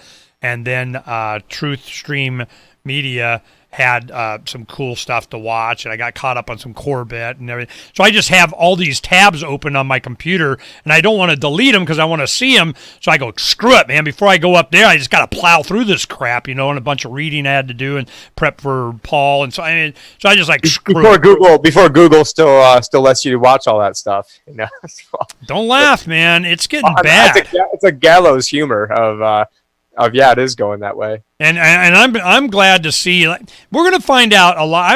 I'm gonna get a beat on these guys in Vegas. I know a lot of these guys, but they're very. Some of them are kind of freedom oriented, or they think they know how to spell libertarian, but they're really conservatives. A lot of them, they're like the libertarian guy that we knew that kind of one guy that said he was libertarian, but he hung out at all the Republican parties kind of thing. 20 years ago. That's who these guys are, in my opinion. I mean, there's a lot of other young guys and so on too, but the people that I know, they were the ones that, I'll give you an example. One of the guys, there was Mises had an article on privateers and pirates and a lot of stuff that we've been saying. They found out in this article that they, did, from other sources and books and so on, they were talking about, privateers and pirates. And it's pretty much what we've been saying. This letter of marque thing, they had marque and reprisal. They went on about that and so on. That what happened was the forces, they don't want this to be part of the history. They don't want you to know. But the vast majority of the navies and the engagements that they did and the merchant vessels that they took and the ships that they sunk or the people that they killed or whatever. And a lot of times the pirates, they were written letters by their captors thanking them for how great they were treated and didn't kill them and all this kind of, it was just not what they're telling you. And there were thousands and thousands of mercenaries with letters of marque from the crown that went and did battle. It was just, the British and French and Spanish Empire, they just spent some of their treasury to get a bunch of private guys to go out and beat each other up, and I'm just going, and that's where the pirates came from, is where they weren't part of that. They're going, no. You know what? Instead of doing it for England, and we get kind of a letter of marque and we're legit, we're going to go ahead and just take that Spanish galleon that ripped off all that gold from the Incas and keep it. Now what are you going to do, So that was what the problem was, is that they were outside of their stuff, and they had a much better, more egalitarian, equal opportunity kind of society that went on for hundreds of years, and they do not want you to know about it. So when these guys, a lot of these guys are going to be at Freedom Fest, they read that article, and I got it. We put it up on Freedom's Phoenix last couple of days, but I got a bunch of emails from them going, whoa, Ernie, man, this is what you've been I'm going, you're never a prophet in your own land. I mean, you say it don't mean squat. They got Mises has to do it, and I'm like, whatever, When I was at the Crypto Investor Summit, I was crossing the road with a couple other guys, and they had referred to the cops as road pirates. I'm like, well, technically they're privateers. And I went on to give it, and they're like, yeah, you've been hanging out with Ernie too much. Like, of course you would. Go ahead and say that. So I gave them the whole rundown on that. Well, this is it's based on a couple of books I made note of that I think. And of course, I sent it to Davi, and one of the references of the books we might do, because Davi, he goes to these bookstores and everything, and he pulls out all these pirate books, and a lot of them are graphic, or they got some pop out stuff, or children, or they got kind of a plastic crystal on the front and the eye of the pirate, that kind of crap, and they're just really attractive, nice books that I was just like, man, I got to pack these across the country. But remember when I was younger, I lived in South Carolina, and so we took field trips down to Charleston, and that was a whole bunch of pirate stuff going on down in South Carolina back in the day. So we got to get a lot of that history when I was younger. So that was kind of cool, even though I forgot a lot of it now. Yeah, this is the book. Here's one, and it's got the crystal in the eye, and it's got a bunch of, it had different things in there. Let's see. This is Book of Pirates, and then we got this one's got a compass in it. Piratology. Piratology. So this is what's that? It's got like a little secret envelope in there. Ooh, cool. So the grandkids have been all over this. They're digging it. So thanks, Davi. All right, man. We'll talk tomorrow. Let Donna know when. I gotta be ready. All right. See you guys. All right. Peace.